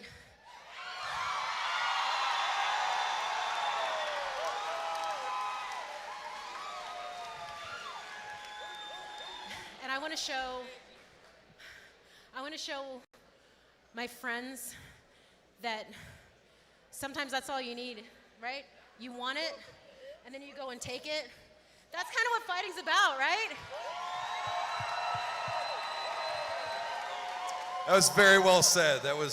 We got that live and recorded. We're gonna have to clip that. Seriously, that was very awesome. I know you roll your eyes, but it's true. It was really good. I like that. I love that. But let's talk about your fighting, girl. You put on a really good show. And Georgina was a very game opponent. You know, coming into this, we knew she was gonna have the striking, and you were gonna have the grappling. And were you surprised when you guys started engaging each other? There were so many, from being a fighter and us watching, there's so much technical stuff going on in your grapples, especially up against the cage and the clinch, which you were very comfortable in. Did she surprise you with her response to your grappling? Yeah, I kind of spied on some of her other fights, and she came out with a really good stiff arm that I'm not used to seeing, and it took me a minute to kind of adjust to that because she could use that stiff arm to kind of weasel her way out. She also has a really great little right kick. I knew to look out for it. She still got me. Well, you did a great job. You pulled the win out. And, you know, the last question I'll ask you, and it's, you know, there's a lot of stuff going through your mind as a fighter, especially when you're in the heat of the moment and that it's back and forth like that. Was there a time, did you think that you had it? Were you worried you didn't have it? Did you think you were behind? You know, honestly, that whole first round, she's so good at striking. She's such a good duelist. She's very capable at blocking. She's very capable at counterattacks.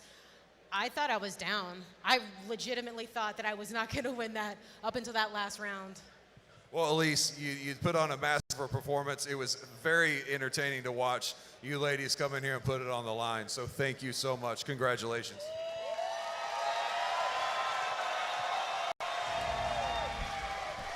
And there we go, victory to Elise Ellington. Getting a victory over Georgina Rodriguez from Mexico. Great fighting, like Elise said. Georgina was doing a fantastic job of striking, of framing, of shutting down those takedowns, those having a little victory bear after. Yeah, she get that from the crowd? It looks like it. Risky. She's done fighting, so you know what? Go ahead. Have a blast. But yeah, I was just talking about Gina. Great striker, did a great job framing and shutting down Elise's takedowns. Like, yeah. It's rare to see only one takedown in a fight like that. And I'm thoroughly impressed. I hope Gina keeps coming back and putting on a show like that, because that high level of striking is so important to the game, and then being able to shut down somebody's grapple, like and shut down their game, their game plan. Yeah.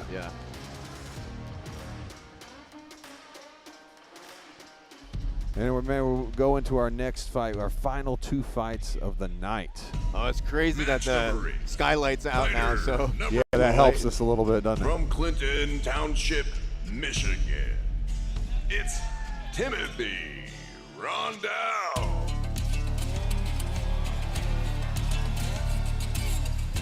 Timothy Rondell, wearing the Kenya son.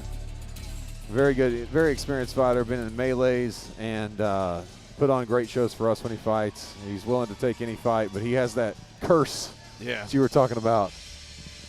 Yeah, it seemed that every time we try to line up Tim with a fight, something would happen to his opponent, or they'd have to drop, or an injury would happen.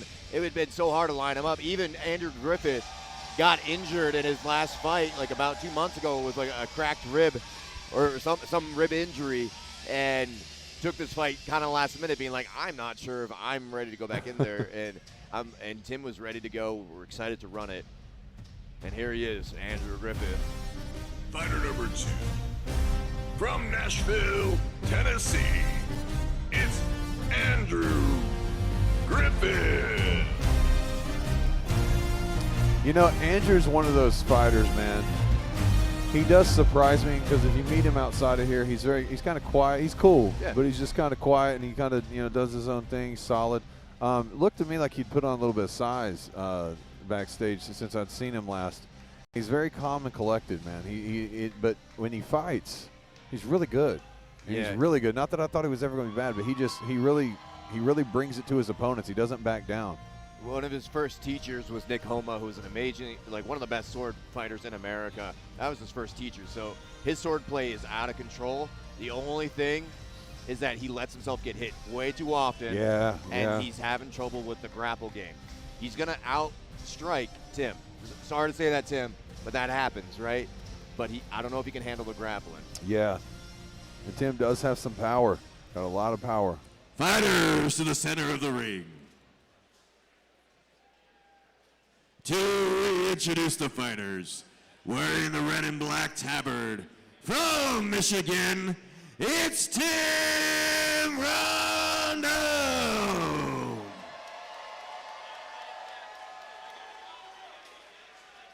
And his opponent, wearing the blue brigandine, from Tennessee, it's Andrew Griffith.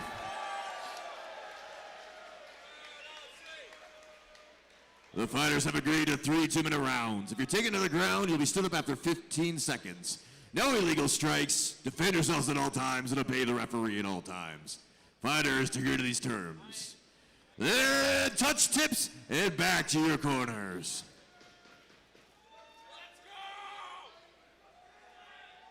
Round number 1. Fighter number 1, are you ready? Fighter number 2, are you ready? And who's ready for some more action?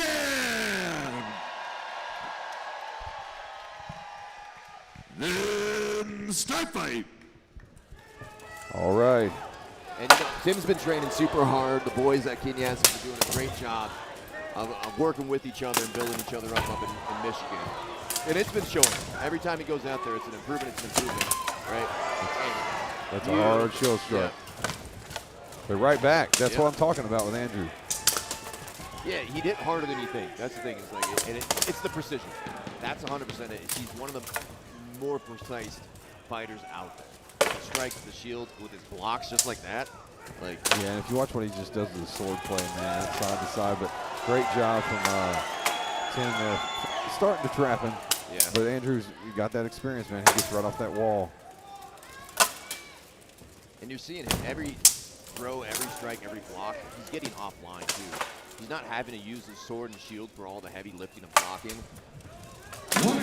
He's allowing those angles to actually be what helps with the blocks a lot. Yeah, and see, there he is getting off that wall again, man.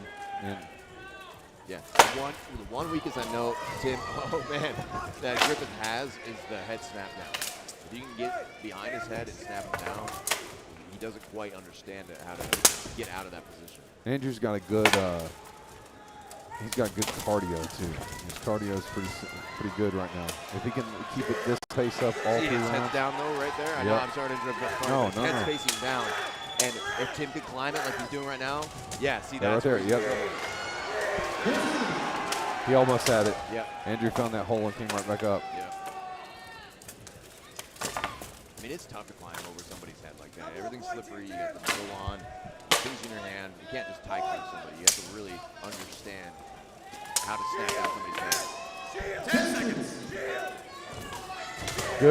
Good. Right. That was beautiful right there from Tim. Beautiful slip. And a nice counter with his own shield. And stop fight. Fighters to your corners. Get them to rest and about for their second round.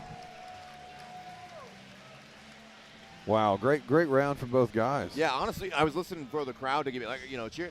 They were quiet the whole time, and honestly, I was kind of blown away. Very technical. Both strikers doing very well. Even when they had those big shots, the crowd was like, all right. Yeah. I see you. They're just watching. They're seeing it, man. You know, and that right there, that was that one that Timothy threw that just sent him back a minute. Right there. He shook his head, yes. I said, all right. So the one thing I'm seeing from Tim regarding his sword strike to shield punch is he's not clearing the sword fast enough. It's like the sword hits and then the shield comes, and it's either at the same time or delay. It's not fluid. Once you clear a shot with the sword, that means your left arm needs to be on its way, right? Because you're essentially pulling back that hand. Yeah, right. Just like a jab cross, a 1-2. Yep. And that's hard. That's a timing thing because there's a delay. When you jab out with that sword, it doesn't make contact right away. Right. It's just delayed by milliseconds, but there's a delay. Andrew does a good job when he throws that shield punch, too. He connects with it, and the moment he feels it connect, he extends it just to shove a little bit and create some distance. One-inch punch, Yep. And that's a dueling thing, too. You're not allowed to punch in duels, so you stick the shield out almost as far as you can, and then you shove with it. It's a punch. Yeah. But they don't call it a punch because it's a push, Yeah, I'm interested. Again, I say this 30 a lot, seconds. but I want to see the I'm not sure who Andrew has in his corner. I haven't seen him before. Look at probably one of his teammates. I brought one of his buddies, yeah. Yeah, and I want to know what they're telling each other. I always say that. I wish I could hear what they're saying to see the adjustments. And if you look at the predictions, Timothy is up 10 seconds, 67%. fighters. Lock and loaded. Let's go. Andrew Griffith's 33%. Make sure you guys download that app. Chance to win the prizes. We stop that next show completely. Round number 2.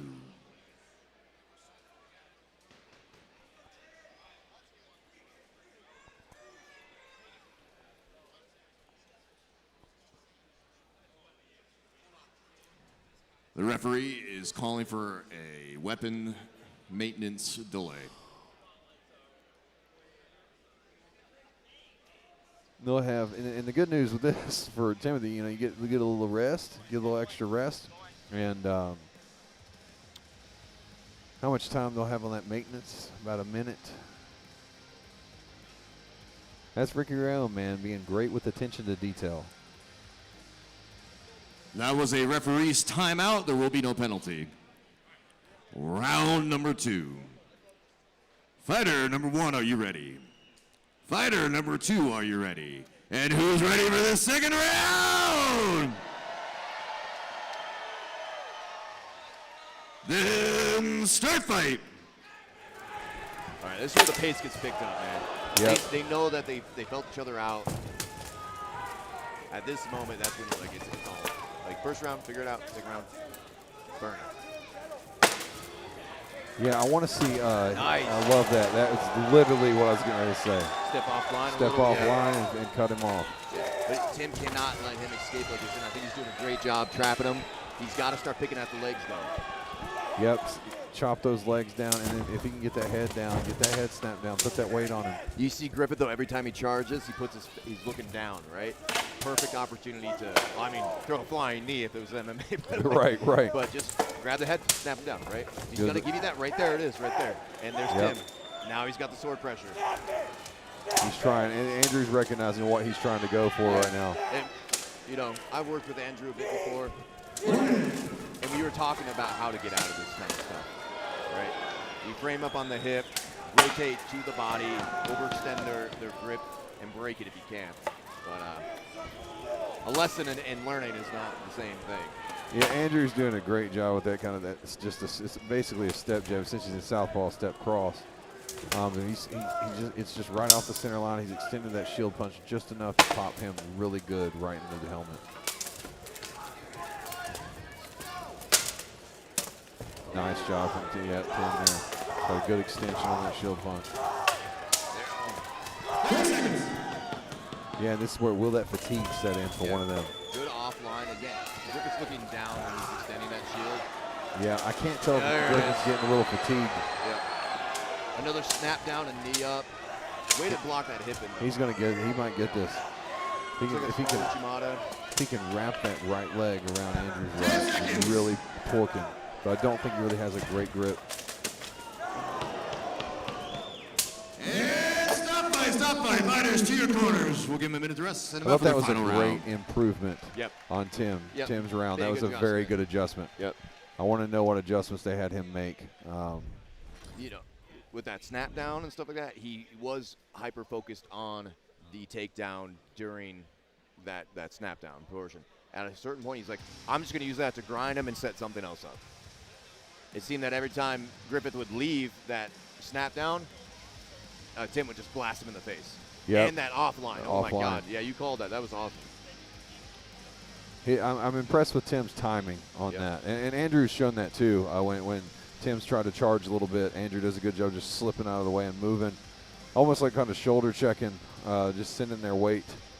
And kind of like what you see on the bullshido things on Instagram. But you see Tim trying to put that pressure down the head, and he doesn't quite have that head locked in enough to get a good throw, but it was worth putting the pressure to follow up with his shield punch and his strikes. 1 minute. Yeah, oftentimes when you just have the sword behind their head, you use that as an opportunity to like almost drag your own hand across. Yeah. You grab it with your shield, and instead of pulling down, you drag your arm a little deeper, so then it's kind of in your elbow, right? It's hard. These helmets are cylindrical, like they're slippery, they're metal on metal, right? Things slide around. Yeah, and that's and I don't know what the counters got on the card. 30 seconds. But I'd be thinking 1-1 if we're breaking it up by rounds. This could be anybody's game at this point with this fight. So both fighters got to go for broke this round. That's fair. And honestly, I'd like to see Andrew set up some teeps to strikes, teep to strike, until that pressure is too overwhelming, and then quick circle out, teep to strike. He's got to control the distance. Tim's Yes, sir. owning the ring right now. 10 seconds, fighters. Lock and load, and let's go.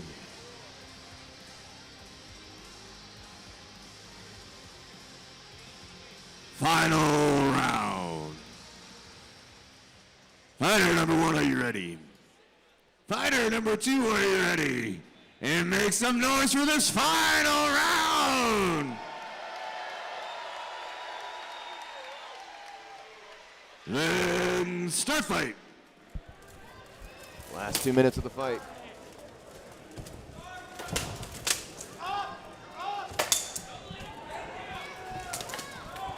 There he is, man. There he is. But Andrew getting some points with those leg strikes. It almost seemed every strike it made Tim more angry. Yeah. That's the thing is Tim cannot relax right now. right? He doesn't know what Griffith has left in him. He doesn't know if Griffith can turn it up. Right now, I would not be sleeping right now. I've seen Griffith's striking abilities. He could rack up points real quick. Yeah, and he's. I want to see Griffith circle back to the left, Good, there it is. away from that shield. Yeah. There it is. Now he's got to climb. See the hand right there on the head? It's not enough. You have to get all the way over. It does seem like, and I can't fully tell. I can't make sure. It does seem like Griffith is getting a little tired at this point. But then he'll land something like that. You know what I mean? He pops it right back. You're like, okay, no, he's not out of the game.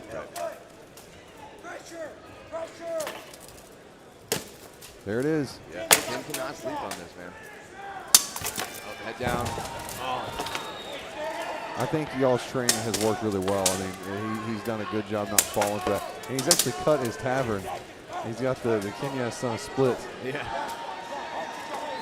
But this is where Andrew's got to get off that. He's got to get off that wall. Tim's got an Minnesota guard right now. Right there. Yep. Yeah. If he sticks that right leg and across. see how his elbow's going deeper around the head now. He's going to get it. Yep. If he steps that right leg across, he just torques. Oh, let him out. Let him out.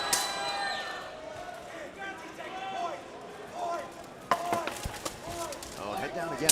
10 seconds. You can't look at the ground. Yeah, Brent's screaming in his corner. You're screaming at Tim to push, push, push. And stop fight, fighters. To your corners, we'll go to the judges and get you a winner.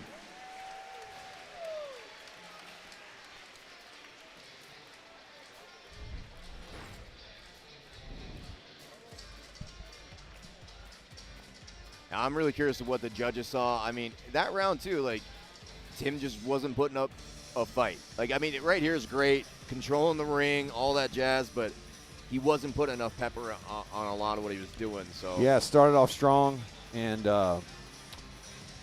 faded out just a little bit, and that typically happens. I mean, you rather fade on the, that last round than the first, but that's got to be tough, man. Like, especially with all that head ripping that he was doing. The problem is, every time Tim got this, he was almost like bringing Andrew into his own body instead of like around his body. Yeah. Trying to bring him down a little too quick. It's almost like he's hunting for it a little too fast. Yeah. Like a snap down comes from in front of you, right? Like you snap him down between your legs or a little bit off to the side, right? It's either down in front of you where there's an opening or left and right. So it's not getting it. You're not in the way of the throw. Right. Tim seemed in the way of his own throw. Yeah, it'll be interesting. Counter's got a hard job. I mean, to see. I think both fighters are equally tired, and they both put on a good show regardless. But that could have went either way. And great on Griffith not going down. Like, right. The first fight we've seen him not actually get taken down. So Fighters, if you could stand in the center of the ring. All right, here we go.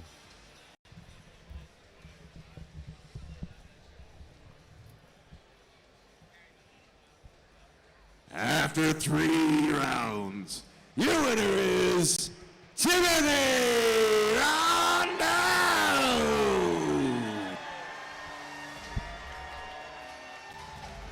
great showing by both fighters. Huge improvement from Andrew Griffith, fighting off that takedown the entire time, but was too worn out, too shut down. Tim Rondo, who's taking his victory lap to pull out a win. Tim ends up taking the victory. Let's go down to Gavin and talk to Tim.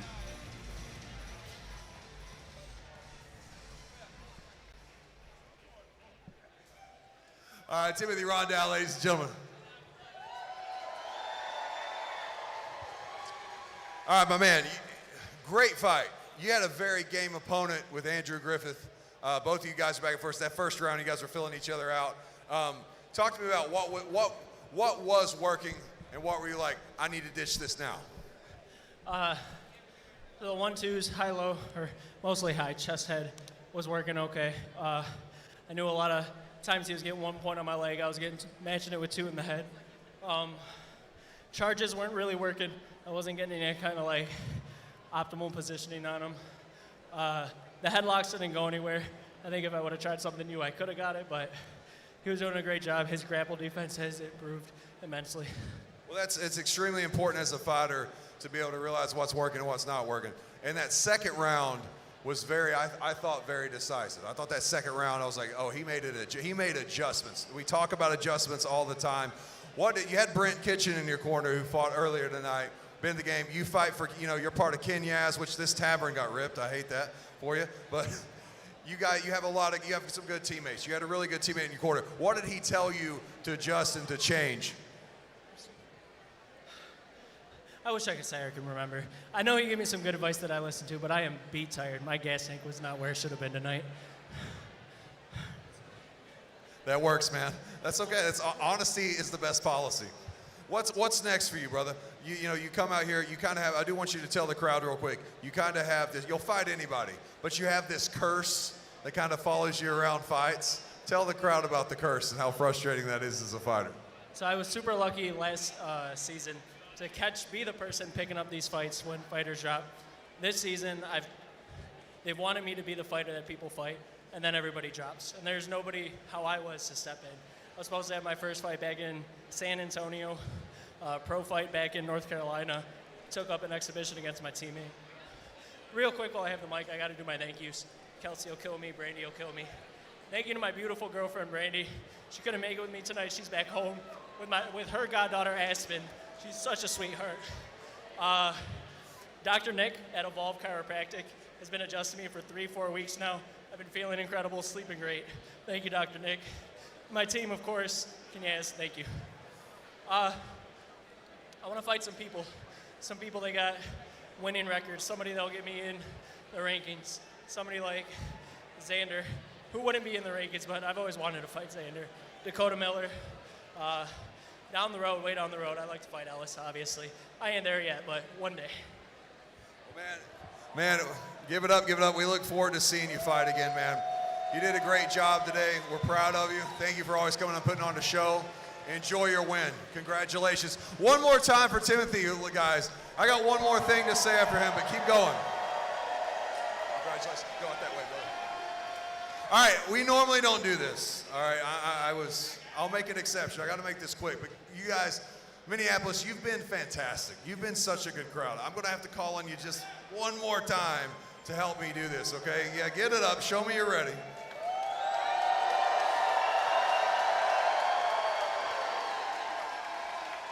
If I could clap loud enough for you, I would, but it's not going to happen. We have a birthday in the audience, real quick. Her name is Caitlin Siegel. Are you in the building? I need you to show me you're in the building, all right? That was the thing. Okay, I see you. Cool deal. Guys, happy birthday. Can we sing that, please? Her name is Caitlin. Everybody ready? 1, 2, 3.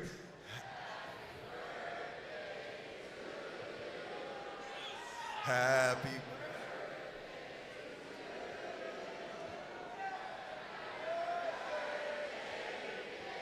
Caitlin.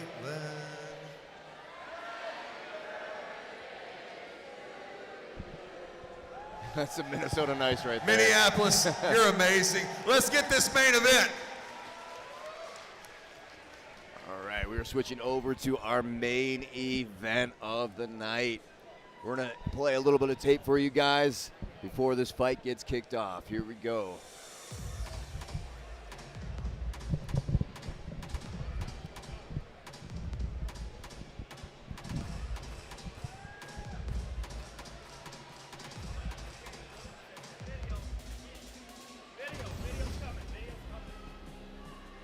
My name is Jordan Rank. I'm from Corpus Christi, Texas. I train out of Waterford, Wisconsin, and I've been training for 5 years. My name is Alexander King. I fight with the Twin Cities Wyverns, and I've been fighting in armor for about 3 years.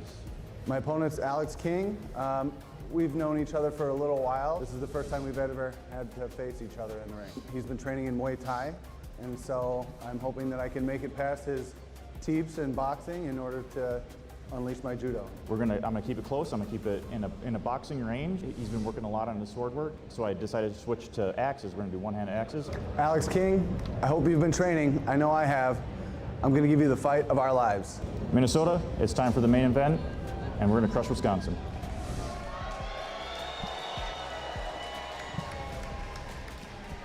All right, we are off to our main event of the night. Match number 9. Fighter number 1. From Waukesha, Wisconsin. It's Jordan Ray. Not exactly the interest you want with the crowd, but man, Jordan don't care. I'll tell you, he's gonna come in here and put on a show, man. His last fight was, didn't go his way, but he gave him a fight. He gave him a fight. Yeah, and this time it looks like the opponents have agreed to one-handed axes. We saw that earlier tonight. You know how intense that is in your face, so cardio's going to have to be a big thing this time around, and just damage mitigation. That stuff hurts, man. Which is an interesting play because I know Jordan is a close-range fighter, so it'll be interesting to see how Alexander King answers the Bohemian Monk. The Bohemian Monk, that's cool. Fighter number 2. From Minneapolis, Minnesota, it's Alexander King. As soon as we step out the cage, we raising all of the stakes. Make no mistake, either you stay in your place or we putting you on a plate. Look at our face, we put the fear in the dirt. We had the struggle for change, pick up the pace. We put in infinite work, that's why we stay getting paid.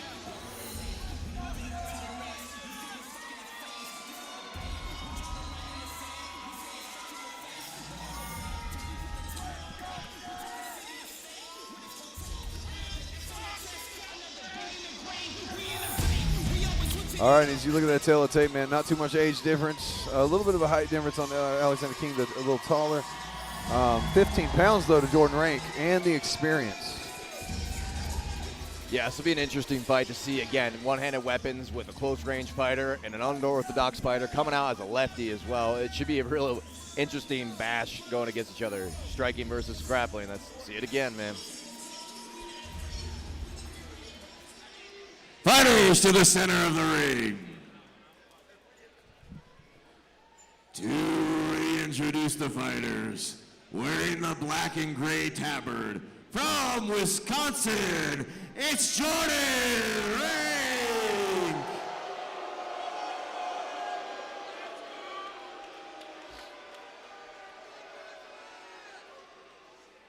And their opponent, wearing the green and black tabard, from Minnesota, it's Alexander King.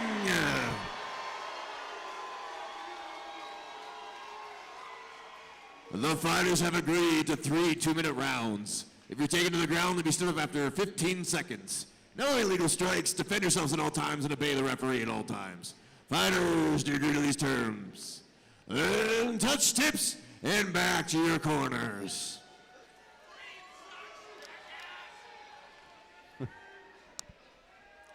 Round number 1. Fighter number 1, are you ready? Fighter number 2, are you ready? And for the last time, are you ready?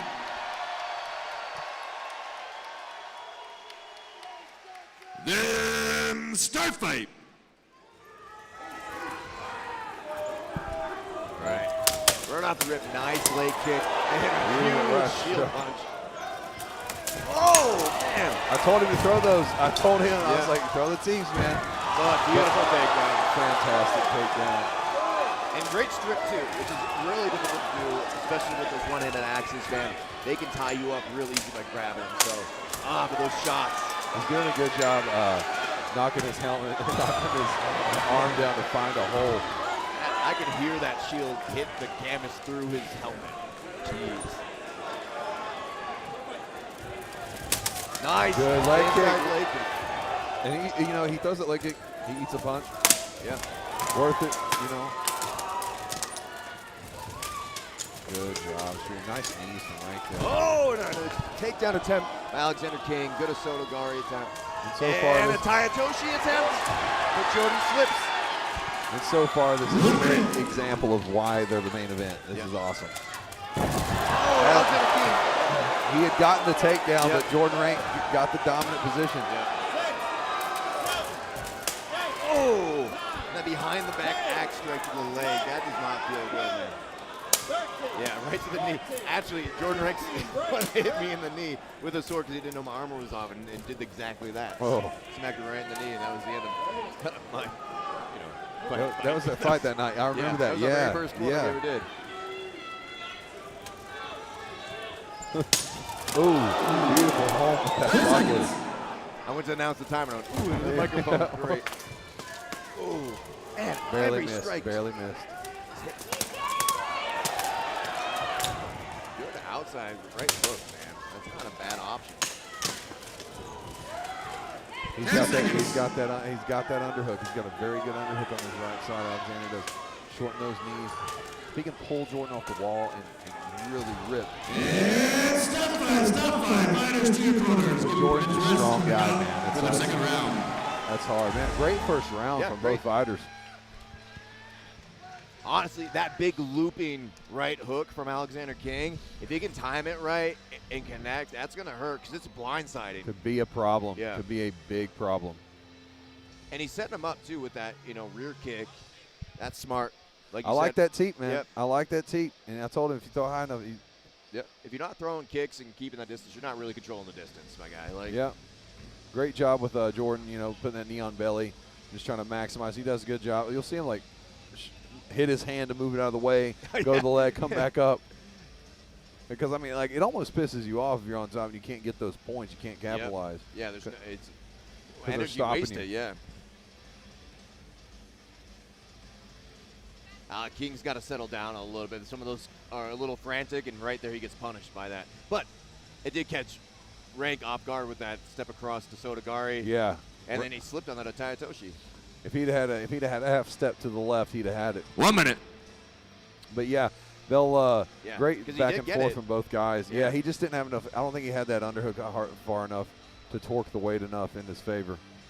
Yeah. The thing is, Alexander King right now looks very fresh in the cage. We're seeing Rank a little overheated at the moment, but every strike that they're throwing, though, is a damaging. Just Bombs. heavy strike. So 30 seconds, fighters. You look at these predictions: Alexander King 55%, Jordan Rank 45%. That's awesome. very tight, man. Very tight. Download that app, y'all. One last time, we'll say it tonight. Download the app. Predict with us. A chance to win some prizes. Man, and that stops next show, so get in now. 10 seconds, fighters. It's Lock free. and load, and let's go. All right, here we go.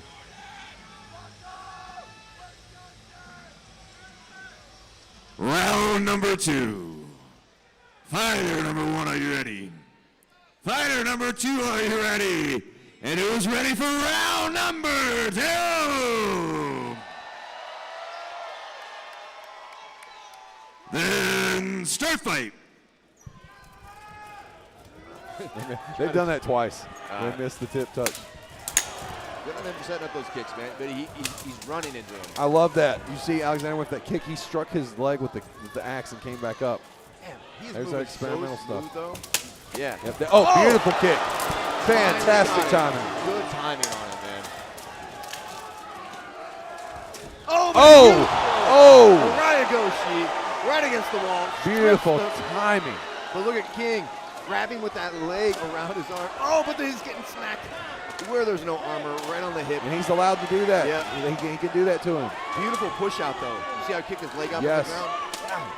So many things, like, Alexander King needs to be studied. Like, he throws so many unique things that I never see. The crowd's chanting spank the butt. I was just saying, I was saying something. I was like, man, what's happening?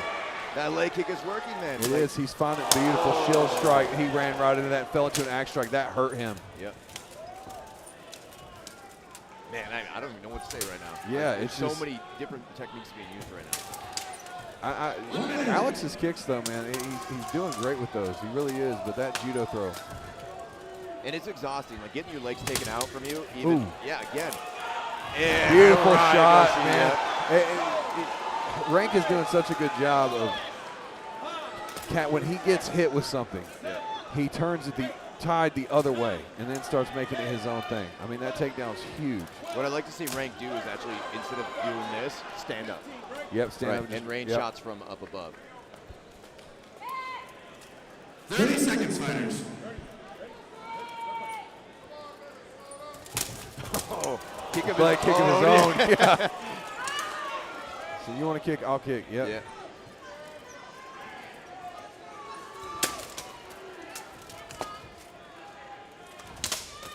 Man, see that round scooping shot. 10 seconds. Ooh. Is really working. Wow. They met legs on that one, man. They clashed sins And hard. stop fight. Fighters to your corners. Give me the rest sit out for the final round. Yeah, I have so much to say, and we don't have enough time Dude, to say it. Knock it out, brother. That's wild. I've never seen legs getting kicked out as often as this, and both of them are answering it. And that's the if you don't have to worry about your legs the entire fight, yeah, you don't have to worry about it, right?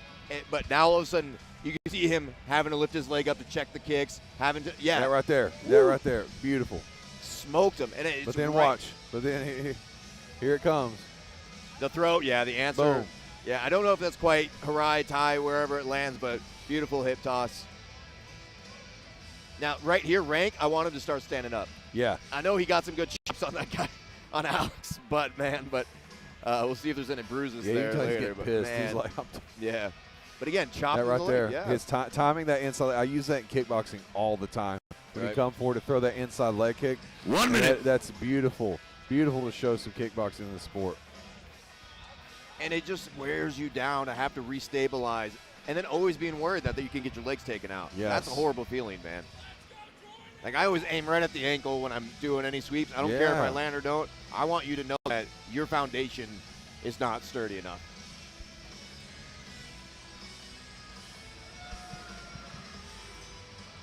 Man, 30 you seconds. just see those guys going back and forth at it, and Jordan Rank throwing some blows, man.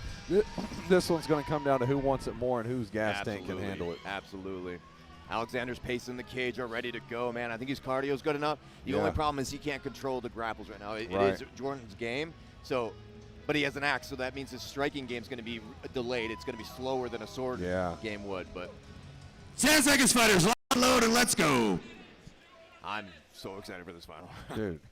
The crowd is hushed. Yeah. Final round. Fighter number 1, are you ready? Fighter number 2, are you ready? And for the last time, Minneapolis, who wants violence?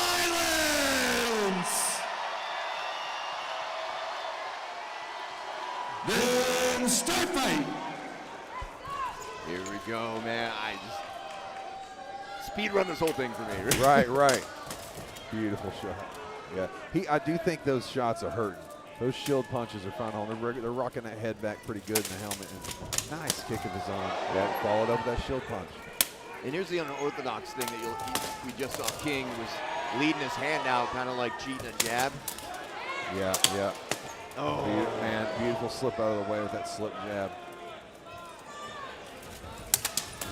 Oh, beautiful crossover with the axe to kind of throw that little backhand, following it with the shield punch. That's working. He's doing it. And I love how when he felt this kick go, he just kind of lifted his leg. Man. Those shield punches are finally landing, though. Yeah. I think the defense of King is starting to shut down, and Rank's shield punches. Rank's doing that, man. He axe, shield, hook the axe, another shield. 1 minute.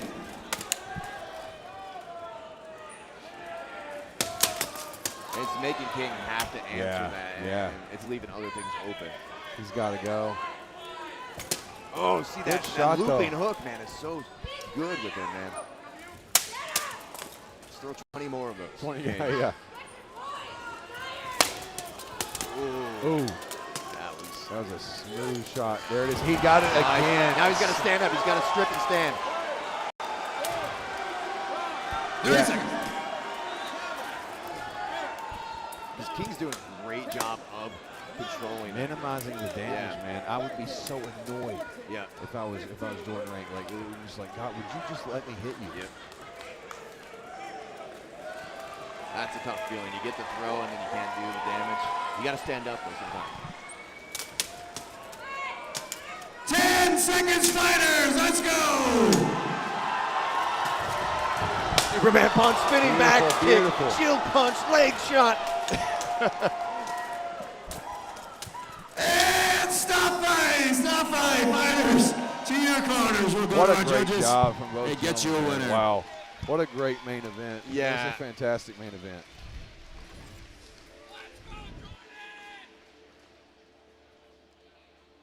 Wow, and the music is so ominous right now. Sorry. I know. I mean, great showing. You see right there, you got Alexander King cheating out that shield. I'm not sure what he's setting up, but for me, I'd be looking at it and be like, what the hell are you doing? Yeah, You know, 'cause it takes away his looping hook out of the equation, you know, by cheating out that far. And he was, I mean, that right there, but you're going to see his axe play from Jordan. Yeah. His axe play with the shield punch, just following up. Watch this, boom. He does that so much in these next few replays. Over and over, he does it. Boom, boom. There it is again. Yeah, that's something you don't see too often is when somebody does an offside one-handed axe strike like that and then chases it with the shield. I don't know if it was an adjustment he had to do, but it worked every time. And and then then going low yeah. and coming up because he kept on doing it when he'd see his leg move. Yeah. His ability to see the leg kicks and see the shots were good. And honestly, he didn't see as many as he normally does because he got hit with more than he normally does. Yeah, but he made great adjustments. Yeah, the amount of shots fired by Alexander King, though, was incredible. In so many directions, so many different skills. But this grapple game was too strong. And, again, Jordan did a great job with the striking. So His judo was fantastic. And he was coming off that loss. Yeah, I know. You know, and then to come back and put on a show Superman like that. punch, spinning back axe, shield strike, then leg shot. Man, what a clinic. Well, let's bring out our winners, man. Fighters to the center of the stage. After 3 rounds, your winner is Jordan Ring! Amazing fight. Super cool. Lots of different techniques brought into it. Jordan sneaks out the win against King. Well-earned fight by both of them. They did an incredible job. Let's go down to Gavin for the final word of the evening.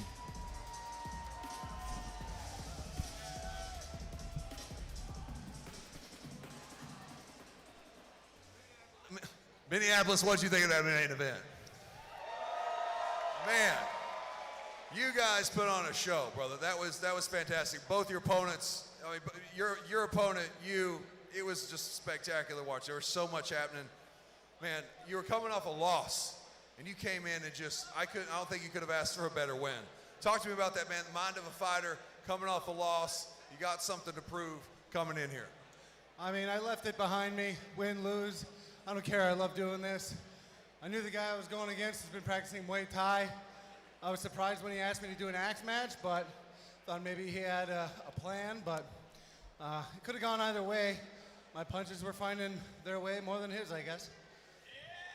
Did you, your opponent, he threw a lot of kicks on you, and you're known for catching kicks, man. You'll catch a kick all the way down to the ground and pull it up. He was finding a home with a lot of them, but if he found a home, you came back with those solid judo throws and just really capitalized. But on the ground, was it getting frustrating when you were on the ground trying to gain those points while you were on the ground? Absolutely. I didn't want to lose or use too much energy trying to trap him and get points. I had a feeling I was already ahead. So honestly, my strategy was to put my knee on his belly and try and gas him out that way. And I'll talk about one last thing with your technique, man. The coolest thing I saw you do, you did it a lot. You would take your axe, you'd cross it over, strike, come back and strike, and then bring that shield right behind it. I mean, you did that like 3 times in a row, and it was landing. Is that something you've trained with one-handed axe, or did you just adjust and find it during this match? Honestly, I'm not a fan of one-handed axe, but I think I've done enough pel work with sword and shield that's kind of ingrained into me. When I found success with it, I just let it go. Man, you were fantastic to watch, brother. I know they enjoyed it. You were the reason. I mean, it was the main event. It was fantastic. Congratulations, Jordan.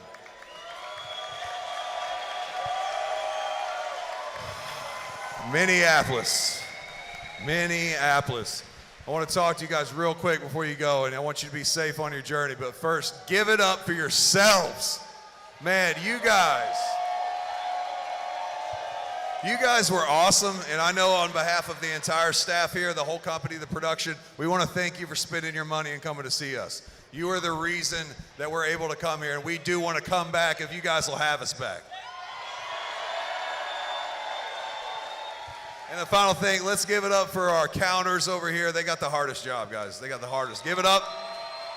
Give it up for Mickey Gallus, the president, and Kelsey Lita, the vice president, doing this. And our production team, the entire team, all the staff. One more round of applause. And for those of you at home, keep watching Minneapolis. When we go on the rest of the tour and you want to watch, go on YouTube. You can watch it live. We'd appreciate your support. Download that Armored MMA app. Follow us on Instagram and spread the love of this sport. And we hope to see you guys train. You can do anything you want to do. Minneapolis, good night. Thank you.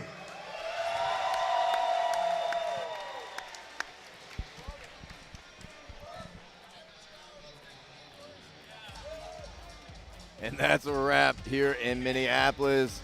Awesome work, Gavin. Giving some love to the fans behind us. We had some amazing fights tonight. We saw the entire DFC team show up and put out tonight. Oh, man. Detroit showed up, did a great job. And a lot of the Minnesota guys showing up as well. And that's really important to us. Got some fans waving to you guys as they're heading out.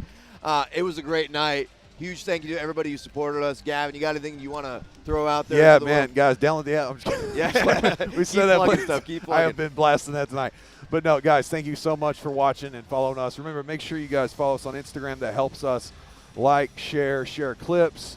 Come see us in person. If we're on a tour near a state near you, come see us. Come say hi, get pictures, do the VIP experience, and just spread the love of Boo Hurt in this sport. And remember, everybody love everybody. And, man, we'll see you next time. We've got some more shows. We've got a championship fight coming up June 27th, Portland, Oregon. Yep, and we just announced 12 more shows for the second half of the year. They're on our website. The tickets aren't live yet, but you can start signing up for wait list, get on the email list. We got 12 to 13 more shows this year, if not more. We're always looking for more. We're going to be busy. So we look forward to seeing you guys, man. Thank you all so much. And remember, if you can't be in person, you can tune in on YouTube live and watch the show.